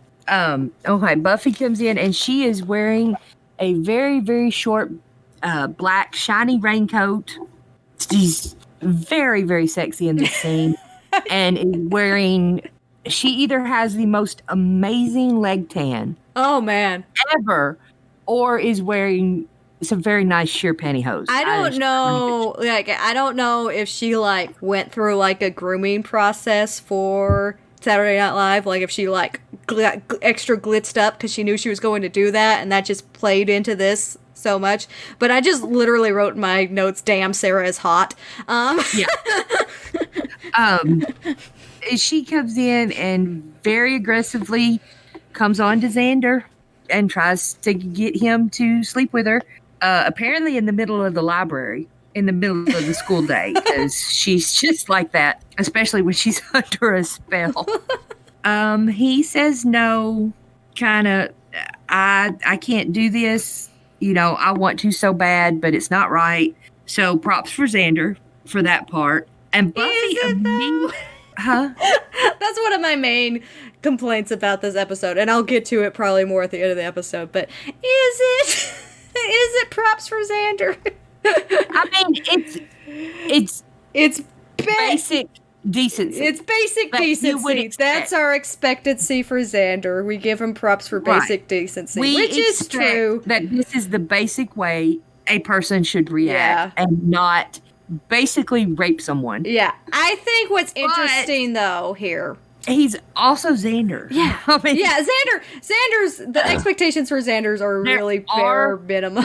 There are people that would do it and just be like, well, she was coming on to me. Mm-hmm. So, I mean, even though it's basic decency that you would expect that someone not do that, you still, I mean, it's a good thing when they don't. Yeah. You know, but I get that it's, you know, it should be expected that a girl is not raped while under a spell. Yeah. Or, you know, drunk or whatever. The other...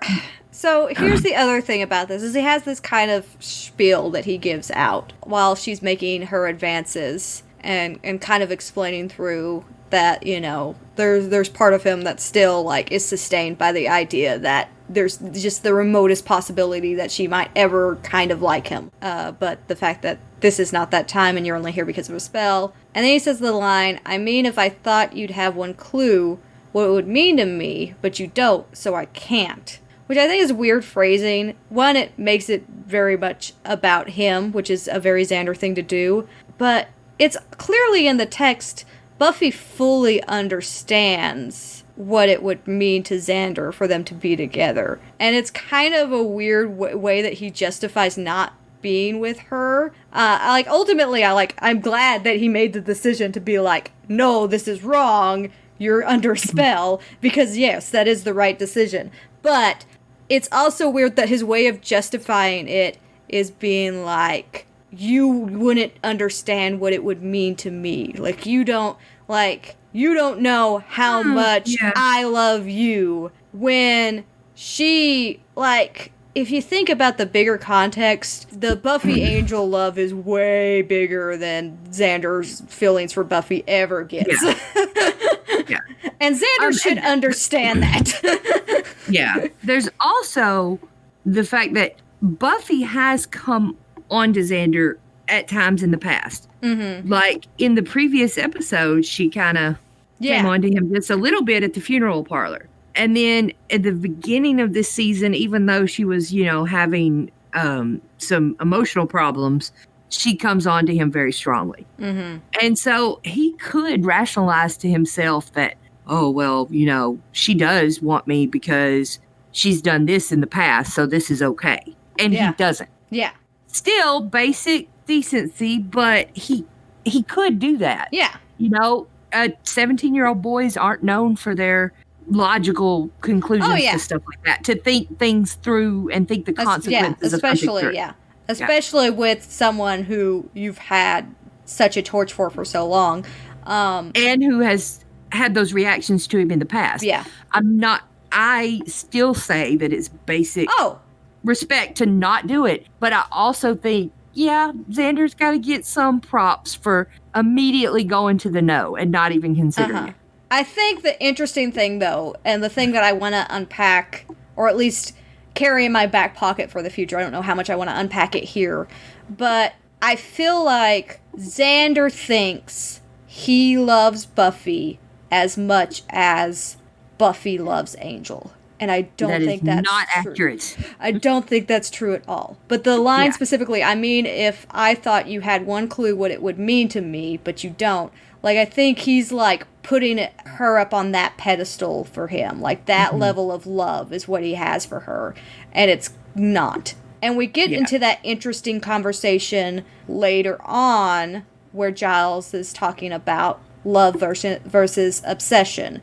And that plays a couple of different roles in this episode. They don't really get into it as much as I think they could have. They could have played with it more. But I think there could be a justification that what Xander feels for Buffy is more obsession than it is love. Like, he has that platonic friendship love. But I think there's That's not really romantic There's love. part of Xander that if he got Buffy, he wouldn't know what to do with her. Like, he wouldn't know how to be in a relationship with Buffy. He's just obsessed with the idea of being in a relationship with Buffy.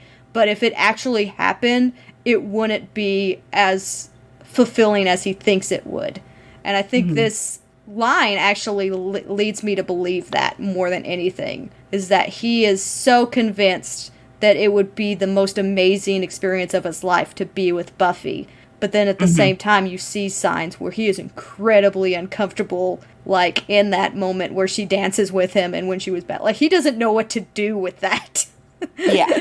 So I think, like, there's that argument as well. Like, Xander he wants Buffy so bad, but if they ever started a romantic relationship, it would immediately reveal to him how much that isn't what he was feeling. Yeah. That it was just, I think he's in love with the idea of Buffy. Yeah. Like, through the entire series, he's in love with the idea of Buffy, not with Buffy. Mm-hmm. It's why I believe that if they ever actually did start a relationship, Xander would immediately get himself or her killed by refusing to let her fight. Yeah. He would try to protect her, which is what we see Spike not ever do. Well, not really. And there's also... Well, he does sometimes, but yeah. He lets her be the Slayer. Oh, yeah. Xander would not let her be the Slayer. Yeah. The other note that I have that just popped in my mind is Xander's speech about how we want the unattainable. I think that's in some assembly required where they're like freaking out about like why people would build a woman out of parts, and he's just like, because you want the unattainable. And that's that's how Xander functions, right? He wants Buffy so much because she's unattainable. It's not because of love. It's because she is on that pedestal of, this is the perfect woman, and I want her because I love the idea of her so much. That's what it really is. She is unattainable, and so she will forever be that torch for him. So, okay, in this episode, when this happens, we got way off track. But in this episode, when this happens and Xander, I guess, rejects Buffy, she immediately gets mad. And not even a little bit mad. She's just like, so this is just a game to you? Like, immediately mad. And I've literally got in my notes that Buffy's reaction is anger. And Willow's was sorrow, because Willow, as we find out later, called Oz and cried all night. Yeah. Buffy she looks like she's fixing to punch Xander or hurt him or something. And, that's a big deal because she's the Slayer. When Amy comes back and they're basically, hey, he's mine. No, he's mine. And Buffy punches Amy. Amy gets mad and turns Buffy into a rat, which is basically what happens. Turns Buffy into a rat. I mean, right? Go ahead. It's an effective way of dealing with your rivals. Well, yeah, you don't have to deal with them anymore. At this point, Giles and Miss Calendar come back, and Xander points out that rat is Buffy. Giles is like, oh my gosh. Then Amy and Miss Calendar start fighting over Xander. Kind of just bickering, though, not like physically fighting like Buffy was fixing to do. Xander kind of tells Amy I'm not going anywhere with you until you change your back. And Miss Calendar's like, yeah, change your back and go away so I can be with Xander. And Amy starts to turn Miss Calendar into an animal. And Xander instead grabs her and puts a hand over her mouth so she can't do it. And kind of like just picks her up and moves her away. Then they kind of just, Yeah, this is the problem with this episode. It's delightful in so many ways. Like, it's so ridiculous and so much fun in so many ways, even though I have so many problems with how it was handled in a lot of respects. But man, I loved all of this. And Giles the entire time is like running in the background trying to catch the rat. Catch Buffy. Like, he's not even paying attention to the people anymore. He is trying to catch the Buffy rat. Yeah, which is hilarious, him going in the background trying to do that. Okay, so then we're back out in the hallway, and Cordelia's at her locker and turns around, and there's a bunch of girls led by Harmony, and they accuse her of having used Xander. And Cordelia has this really funny line with Harmony, if you need to borrow my model, just ask. Which is a really funny line until Harmony slaps her. Oh, man. It's a good slap, too. It's a good slap. I love the look on Cordelia's face when she looks back at Harmony, because it's such a moment of shock. And again, I think it kind of shows where Cordelia's at in a weird way, because imagine in any other context Harmony slapping Cordelia. And she really plays the victim there. Like, she starts to, like, run away, and then they're slam her against the locker and drag her away and stuff like that. But she's about to, like, run away and, like, break down in tears, it feels like. Like, that's her next move, is she's gonna run away and hide somewhere and break down in tears. And it's all done with just, like, a little look that Charisma does when she gets that slap. But that's where she's at. And I'm just like, how did she do that with one look? I don't understand. But it is painful. Yeah. And then we go back to the library, and Giles and Xander are both trying to catch the Buffy rat. And Xander is actually about to catch her when he looks up and is punched in the face by Oz. Yes! Which I love. And I also love what happens immediately after. Because Yes. Oz looks at his hand and is like, that kind of hurt. Xander asks what's going on, and Oz, this is when we find out that Willow was on the phone with Oz all night crying about Xander. Mm-hmm. And Oz is like, I don't know what happened, but it made me want to hit you. And then he just kind of is like, okay. And he reaches down a hand and helps Xander up. Yeah. So he's like, okay, we're good now. You know. But while they're doing this, Buffy as a rat takes off and runs out in the hallway. They explain to Oz that Amy turned Buffy into a rat, and, you know, it's Oz. So he's just like, oh. Okay. Yeah. Just accepts And it. Giles basically tells Xander, if anything happens to her, and you get the impression he's wanting to say, I'll kill you. Oh, yeah. Um, It's definitely like, you know, echoes. you did. It definitely echoes the Xander, if they hurt Willow, I'll kill you, that he does in When She Was Bad to Buffy. Like, it definitely has that tone to it. He's like, you know, go home, lock yourself away. You're going to cause more problems here. And Xander starts to say something, and Giles is like, just go and get out of my sight. Mm-hmm. And he is mad. He is mad. And I want to point out, there are times during this series where Giles gets mad at the Scooby Gang. Like, I can think of at least once where he acts this way with Buffy. Mm-hmm. There's a point where there's actually several where he gets this way with Willow. Mm-hmm. This is the first time he ever does it, and this is the first time we see him be like the really mad dad figure. This is mad dad, and man, you feel it. It hurts. And Xander doesn't even have even close to the kind of relationship with Giles that Willow or Buffy does. And it hurts Xander. Like, Xander is hurt by how mad Giles is with him. Which, again, I'm so upset that we didn't get any kind of closure on this. But yeah, we should have got closure with, like, a lot of people. Yeah. But, man, it's just played so well. And Giles is, like, just... his Ripper is showing, and I love it. I love when his Ripper shows. Yep. So then we're back out of the hallway, and a big group of girls are attacking Cordelia. And Xander comes out and kind of shoves his way through them while they're all, it's him, Xander, I love you. And he gets to Cordelia and picks her up and kind of like runs out of the school with her. Mm-hmm. Then we go back to the library where Giles and Amy are trying to figure out how to end the spells. And Amy and Miss Calendar just want to talk about Xander and who loves him the most and who he loves the most. And Giles is basically, when they're talking about being in love with Xander, tells them it isn't love, it's obsession. Xander's in danger, and if you really love him, you're going to help me save him. And then looks up, and Jenny is gone. Mm-hmm. And in the episode, Giles goes, great. In the script, he says something else. What does he say? Damn it. Aww. And I'm assuming they changed it, for reasons. I love the reading of great. Like, he's just over it. Giles is so over it. But yeah, but in the script, he goes, damn it. And I've got it like a little check by it here, and great.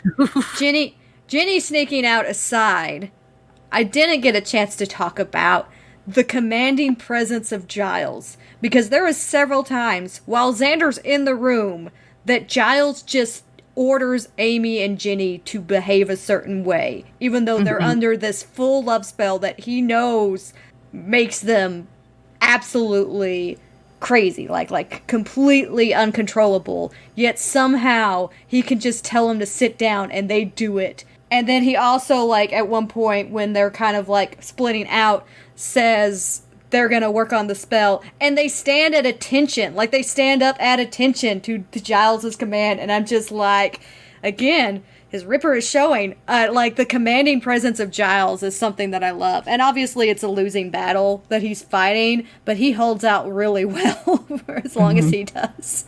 Then after that scene, we go to back to outside the school. And Xander and Cordelia are trying to get away. And they run into an even larger group of women led by Willow with an axe. Mm-hmm. I should have known I'd find you with her. Will, come on, you don't want to hurt me. Oh, no? You don't know how hard this is for me. I love you so much. I'd rather see you dead than with that bitch. It's so painful. Like, the earlier scene is painful as well. But, like, this just little moment of just Allison Hannigan acting her freaking ass off. And just everything that's layered into that. All the anger and all the despair that she's going through in that. And just layering on those emotions the way she does. And it is just with a couple of lines. And again, man, the performance that she does in those few moments makes me wish that she had a bigger role in this episode, because she would have killed it. But she always kills it. Yeah. No, she just always kills it. But yeah, they made this one mostly Xander. Of the main group, this one is mostly Xander. Mm-hmm. So then we're in the boiler room under the school, and it's Oz looking for Buffy. He's walking around with a flashlight looking for her, and we see her running around as a rat, and she finds a cat, which apparently lives in the school. I wrote that black cats are apparently a trend with Amy episodes, because in The Witch there was also, like, the cat that jumped out randomly from the chest that was guarding the spell book. Apparently you just gotta have a black cat when there's a witch episode. Then we're back to Xander and Cordelia, and now it is nighttime, which is weird because this started at the beginning of the school day, so apparently, like, 12 hours have passed. Also, like, how? How did they get away? Like, they keep saying, I guess we lost them, but, like, how? How did you lose run them? Really, really fast. How? They see Buffy's house, and they're like, Buffy's house, let's go inside. And Joyce is there. And she's like, what happened? Why are you all scratched up? Where's Buffy? And Xander's like, oh, he didn't really say anything. And Joyce is like, well, sit down and tell me about it. And tells Cordelia to go upstairs and grab some bandages out of the bathroom. Mm-hmm. As soon as Cordy leaves, Joyce begins to come on to Xander. Mm-hmm. Xander realizes and just kind of starts banging his head against the counter like, I'm done. Cordelia comes back and is like, oh, that's so gross. And, like, kind of grabs her and kicks her out of her own house. Yeah. Throws her out of her own house and locks the door. Oh, man. And keep your mom-aged mitts off my boyfriend. Former. Then she's finally like, why has everyone gone insane? And Xander, instead of explaining, is like, what do you mean? Is it impossible that other people like me? Because this is normal. This is normal behavior of people finding someone attractive. He's like trying to, it's a weird reaction in this crisis. Yeah. Cordelia then says the only way you could get girls to want you would be witchcraft. At which point Xander is like, well.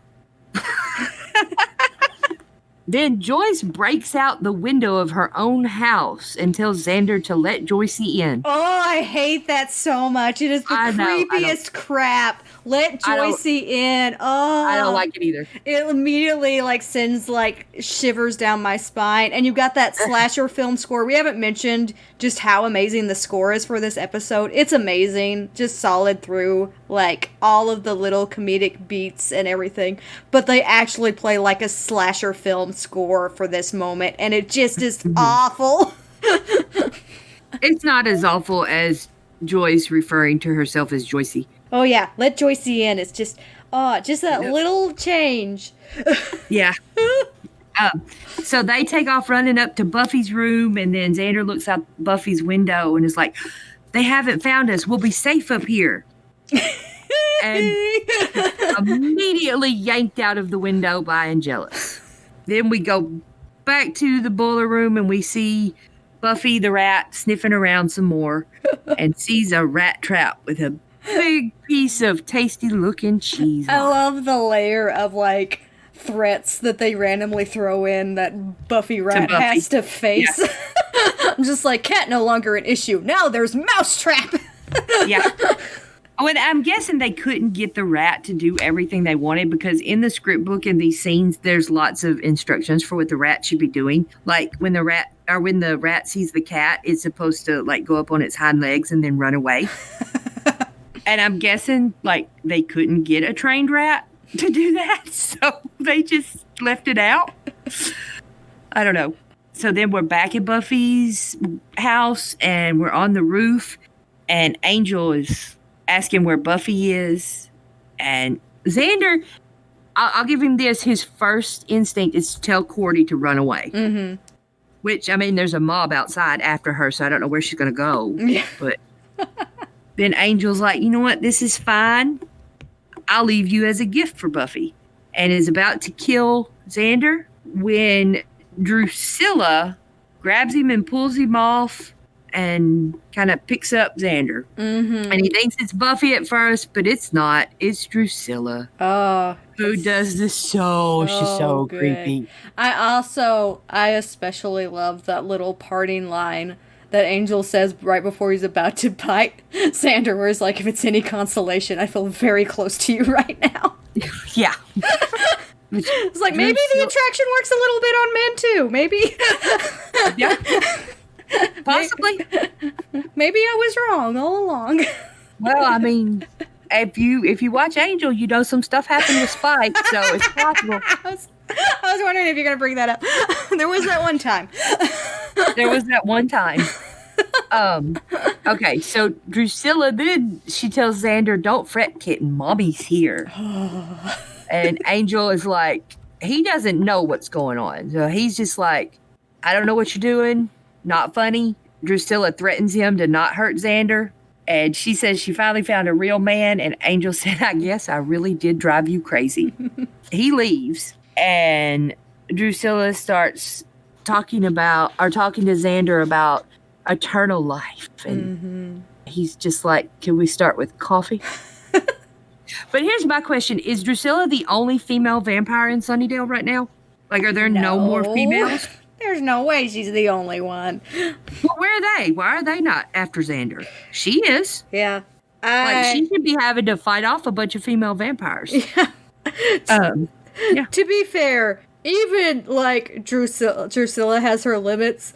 Because, like, as soon as she's, like, about to bite him and the mob comes up and she looks up at the mob, she's just like, nah, I'm just gonna sidestep this whole situation. Even this is too weird for me. Yeah. The mob shows up and kind of saves Xander from becoming a vampire. And the mob is there, and it's Miss Calendar and Willow and Harmony at the front. And they're ripping at his clothes and his hair. And Willow says, all you had to do was love me. Mm. Yeah. And she's about to hit him with an axe when Cordelia comes running out the front door, grabs Xander and brings him back into the house. And then the mob lays siege to the house at the front and the back. Drusilla breaks down the back door and all these women go running in, and then she can't because she's not invited. Which is just like, oh, she looks so sad. Yeah. And then we have Angel, who's kind of standing there against the tree watching and says, well, I guess you're not invited. And it's funny. And it's such an Angela jealous thing to do. Yeah. To hang around to see what happens in the situation. Like, he didn't get to kill Xander, but this situation's kind of strange. And he's just going to stay there and see what happens. Well, it's also... It's like, I'm going to watch this play out. It's very Angelus. I think it's also interesting because it shows that his affection for Drew is very much a show for Spike. Because here he is openly mocking her and just having a field day with that. But Spike's not around, so he doesn't have to put on a show anymore. And it's just, it's another layer of that. Then we're back in the house, and Joyce is in there, and she says, we have to end it, Xander, because it's not going to work. And she came to that conclusion really fast. Mm-hmm. But we get a real quick go back to looking for the Buffy rat, and the rat wandering around the the trap with the cheese. And then back to the house. Well, actually, before we go back to the house, we go back to the library where Giles and a very unhappy Amy are trying to undo the spell. Yeah. Then we're in Buffy's basement where Cordelia and Xander have taken refuge and they are trying to nail the door shut. Like, they end up in Buffy's basement a lot. Yeah, it's like full circle. Yeah. Cordelia's like, if we die in here, I'm going to kick your ass. And then Xander is just kind of, if you hadn't broke up with me, this wouldn't have happened. And Cordelia accuses him of being the one who was trying to get all the girls to like him. And Xander says it would have worked, but your hide's so thick, not even magic can penetrate it. And Cordelia realizes all this was done for her. And she gets real quiet and she's like, you did this for me? And I'm thinking, not exactly a compliment. No, it's the worst. And they play sappy music. I complimented the music earlier. I hate the sappy music here. I hate this whole direction where it's just romantic that he was going to cast a love spell on her. It's not flattering. It's not good at all. It's not. I don't. Yeah. The only thing I can think is she realizes Xander really does want to be with her and cares about her, although I would have doubts about the level of caring. Yeah. Myself with the love spell, but maybe that's what she realizes. I don't know. I don't. Yeah. Well, and there's also, as the audience, we know what his actual intent was to make her fall in love with him so he could reject her. And that just adds a whole nother layer of uncomfortableness as the audience seeing this relationship and being like, this is bad. That could have just been something he said when he was mad. Yeah. And that's everything that Xander did was very reactionary. And you have even that moment of he didn't think anything through. Yeah. Of Giles being like, I can't believe you're fool enough to do this. And Xander's fully acknowledged, no, I'm twice the fool it would take to do this. I am stupid to a maximum level, and everything I did here was wrong. And I acknowledge that now, but in the moment I was just doing stuff to get back. He was going to make the Hellmouth work for him, right? He had that whole monologue of how the Hellmouth was going to work for him, and he was not going to be the one who's suffering all the time with his white male privilege. Sorry. I got on a rant there. Let's move on. Okay, so then we're back in the library, and they are doing Diana Hecate, I license thee to depart, and trying to reverse the spells. And then we're in the boiler room, and the Buffy rat is going for the cheese. She's finally going for the cheese, and then all of a sudden there's a giant light, and Buffy is behind some crates, naked. I think it says a lot about Giles that this is the spell he did first. He chose to turn Buffy back into human form as the bigger priority than freeing all of these women in Sunnydale from this life-threatening thing. Buffy is such a big priority to him that it wasn't even a thought. That he was just let's save Buffy first. Yeah. Well, and it could be that he was thinking he might need Buffy's help. I don't know. I just think, I think it wasn't, I don't even think it was he stopped and thought about it kind of moment. That was just an instinctual, I'm saving Buffy first. She's my priority. Yeah. She's my slayer. She's the one that I'm most concerned about, and I'm going to make sure that she's okay first. So then we're back in the basement, and the women are pouring down the stairs after Xander and Cordelia. Yeah, and because they can just go underneath his barricades, because, again, Xander is not good at barricades. No. We're back in the library, and Giles is getting rid of the other spell. Mm-hmm.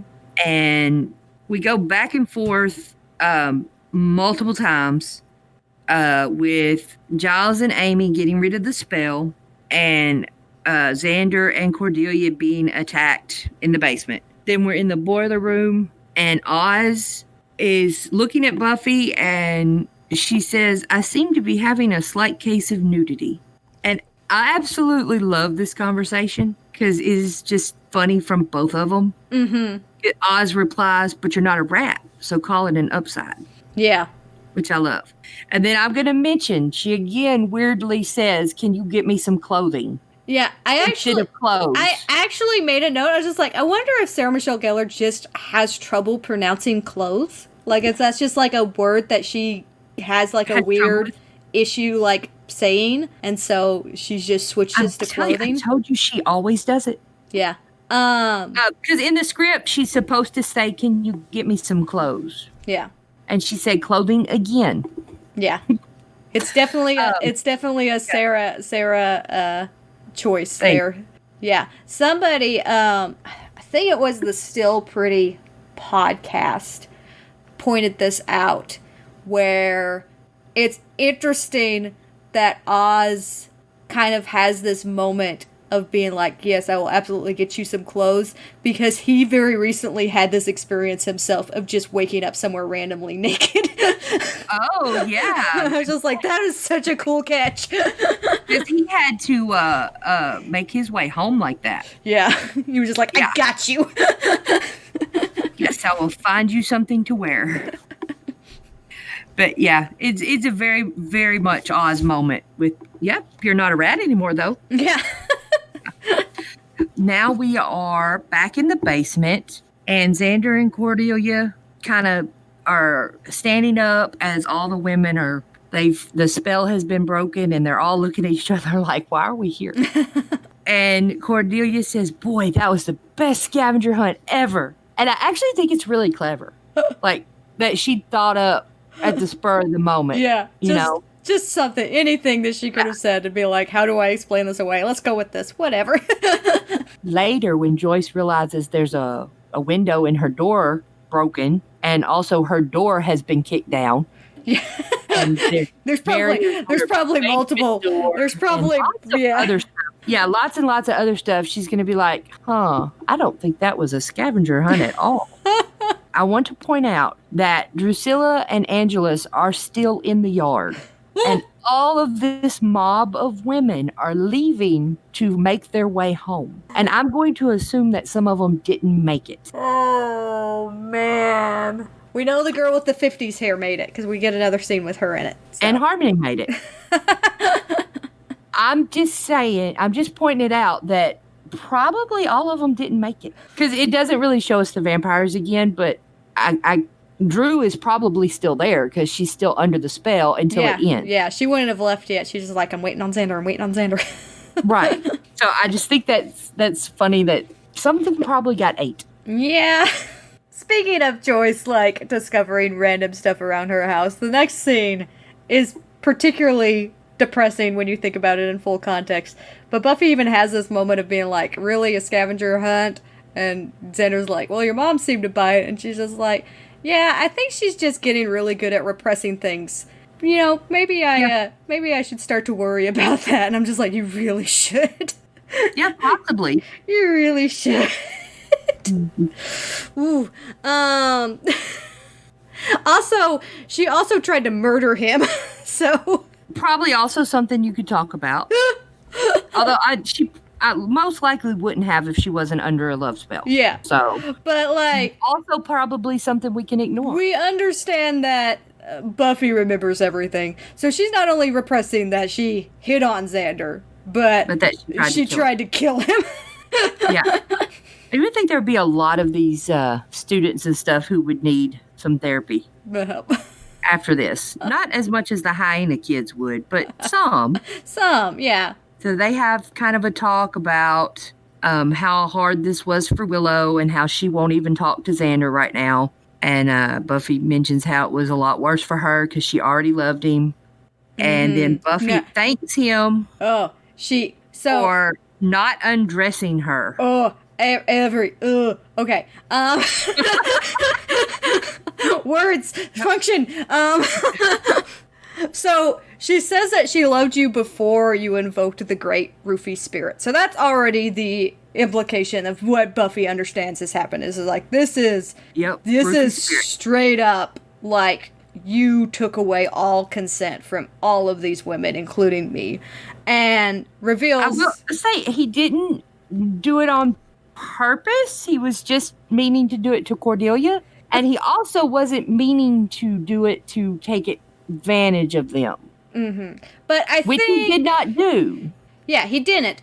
But I think it depends on how you categorize rape. Because I think even what he did or what he originally planned to do to Cordelia qualifies. You think? I do. Well, I mean, he wanted to do it so that she would fall in love with him and he could break up with her, which was childish and immature. But explain why you think it. Well, here's my thing. I don't see it. Here's my thing, is that it comes back to autonomy. I think he takes away Cordelia's autonomy when he casts a spell like a love spell. I think it makes her to where she doesn't have full control of her own body, and it's specifically because of Xander that she doesn't have control of her own body. And because of that, it is a violation in a similar fashion to where she doesn't, he doesn't realize when he does it, the level of what that love spell would go to. So there's a certain amount of, didn't do ignorance. Ignorance that you could apply to it, that he's really just trying to do, petty payback, which is what he appears to be trying to do. But truthfully, the actual context, the reason why Giles is so upset is because of the level of violation that it is. And it's something that makes that idea of, Cordelia romanticizing it in that moment really, really painful. Yeah. Because it does feel similar in a way to me. Yeah. Oh, I think it's totally gross that they made that a romantic moment. Yeah. And while I don't see, I think maybe his intentions mean a little bit more than you think they mean, that he didn't mean to do that to everyone. I find Buffy thanking him for not raping her really gross. Yeah. It's just... that was a comment that just does not need to be in there. Yeah, it's so baseline for, you made a decision rashly that led to so much pain and misery and so much potential death and potentially actual death, because we don't know the full context of what's actually happened everywhere, because there were vampires waiting outside. Yeah, there's some real issues with what happened, and the fact that not only does she not really even contextualize that as much as she should have. I mean, she mentions the Great Roofy Spirit kind of as an off, color joke almost, rather than no, that was legitimately dangerous, scary thing that you did, and you violated a lot of women with your rashness. Yeah, well, she uses the word undress me. I remember begging you to undress me, but that's not what she begged for. And she's like, I also remember that you didn't undress me. It meant a lot to me what you said, and if you change that one word from undress me to rape, it's a very different context. And I'm sure the writers of this episode did not mean to go this deep with it. Yeah. But it's got some gross elements. But here's my problem, and it's especially my problem in the next bit. So, I mean, we can just progress. We have the next scene with Cordelia and her friends, and this is where Harmony is talking about that she's on a waiting list to date a guy.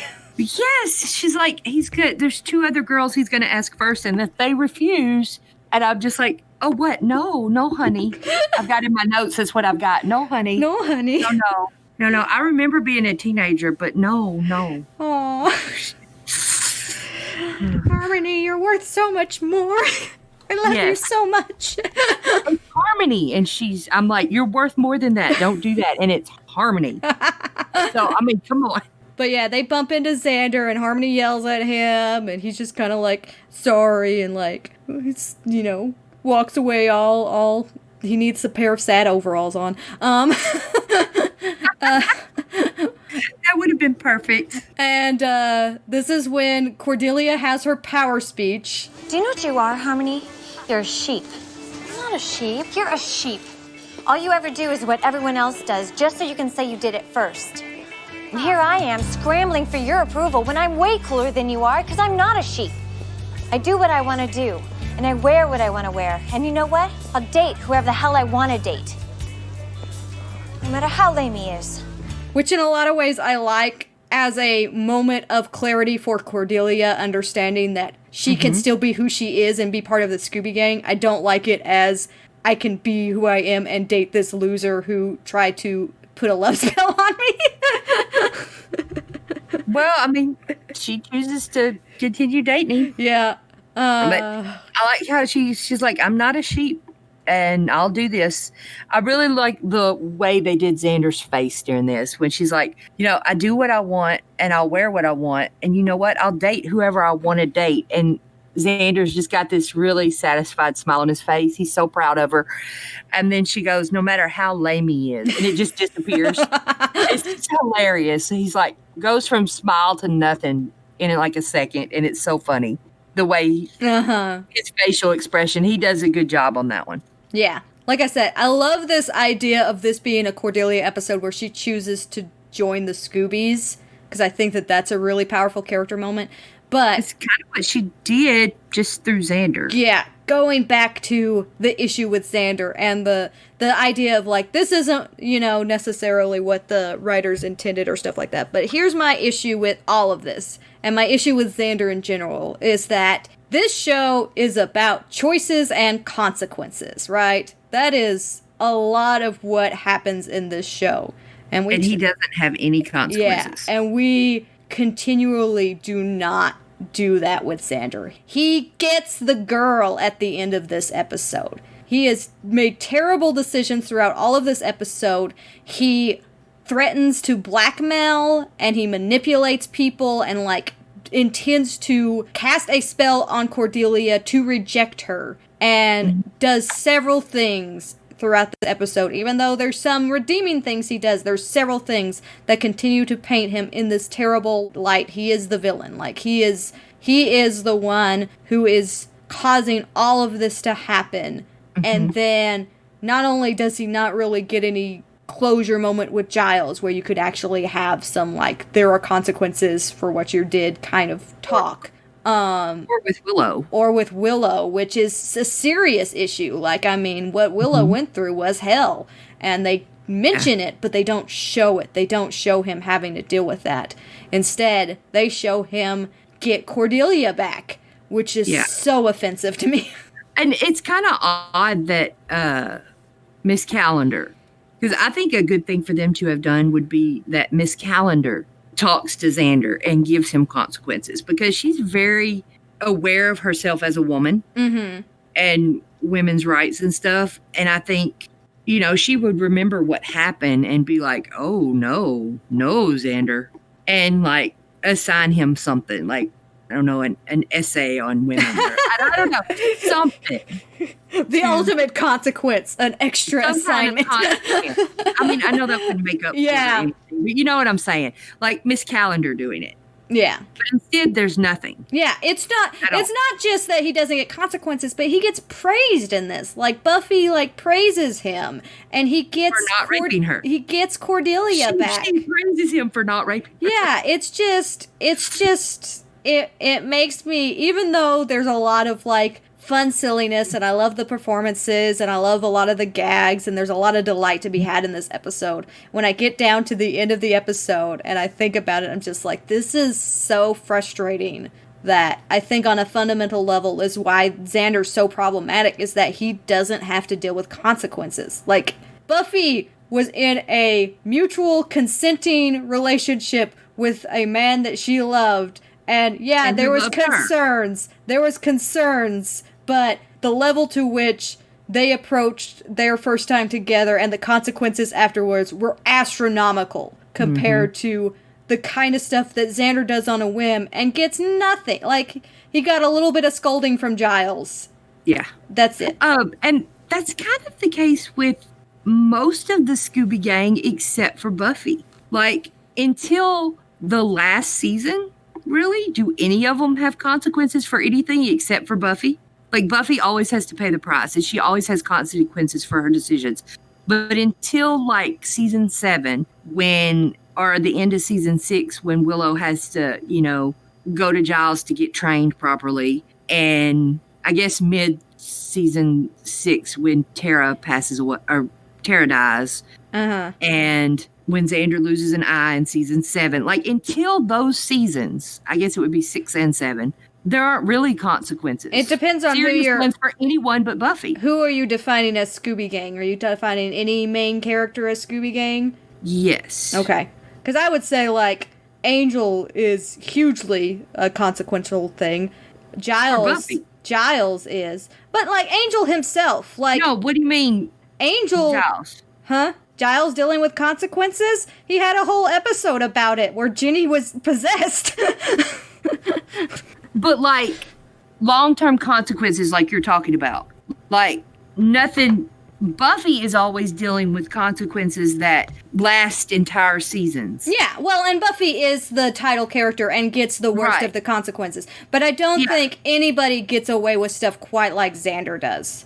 Well, yeah, Xander, I am not arguing with that. Xander gets away with the most through the entire thing. Mm-hmm. But I do think that it's an issue with all of them except Buffy. And, like, when they move to Angel, it's not so much of it. They have more consequences for stuff, like all of them. Because Angel is kind of a more adult show. Yeah. Well, and it's also more of an ensemble show, whereas Buffy is about Buffy. And everybody else is just supporting roles to tell Buffy, the story of Buffy, which is why we get so much more consequences for Buffy than we get other. But I would say that...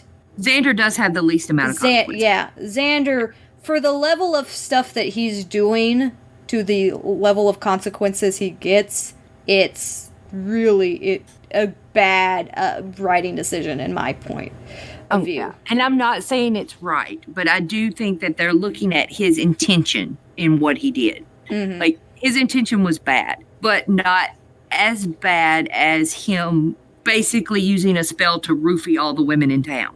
Right. You know, it wasn't what he planned for to happen, and he didn't think it through, and it was very irresponsible and impulsive and stuff. But he was just trying to get revenge for a breakup. Mm-hmm. It was astronomically wrong the way he went about it, but it's not what he had planned to do. Yeah. I guess I see it as Giles and Buffy, and they don't put that many consequences on him because it's not what he was intending to do. I mean, obviously, if he had done it on purpose, that would be, you know, jail.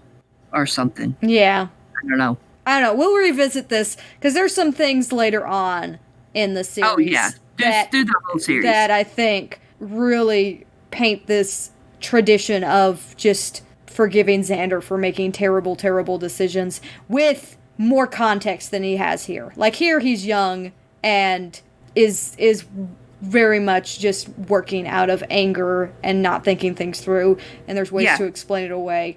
There's things that happen later that I'm just like, woo. And I think that's the thing is, like, it's a tradition that I've seen with Xander specifically that irritates me. I agree with you completely that Xander does not have consequences like he should throughout the show. I'm just trying to kind of play devil's advocate of why he might not have in this episode. Mm-hmm. It's basically the end of that scene is Cordelia and Xander walk off. And she's kind of panicking at what she's just done. And he tells her it's okay, just breathe. And they decide that whenever they're around her popular friends, they'll just fight a lot. And that's the end of the episode. Yeah. I do like it. I have a problem, and I'm aware of this problem, but I really love, like, toxic relationships, and there's something that I find so charming and endearing about Xander and Cordelia, even though they're just a terrible relationship in so many levels. But yeah, like, I love the layers to it. I also tend to be a sucker for enemies to lovers. Like, that's just, like, my jam. So, like, Spike and Buffy. Yeah, like, I mean, we're going to talk about how problematic Spike and Buffy are and how much I love how problematic they are when we get to that relationship later on in the series. Yeah. And it's going to be a lot of self-reflection about personal things that I need to deal with and work through. But it's okay, it's all fiction. You can enjoy your fiction and understand that you enjoy it as fiction and not as reality. And that's the great thing about it. Yep. I guess that's the end of the episode. Yeah. We do this, like, every time we have an episode that we're like, I don't like that one very much. I don't have a whole lot of notes. We talk way longer. It's been, like, almost 3 hours. In, like, 15 minutes, it will be 3 hours. And next week, it'll be Passion, and it'll be, like, such this huge episode, and we'll be like, we really like this episode. Okay, see you next week. Oh, Passions is awesome. I love that one. It's so good. It's done so well. Watch us talk for like 30 minutes. Yeah. All right. Thank you all so much for listening. And this is where we say bye. Bye.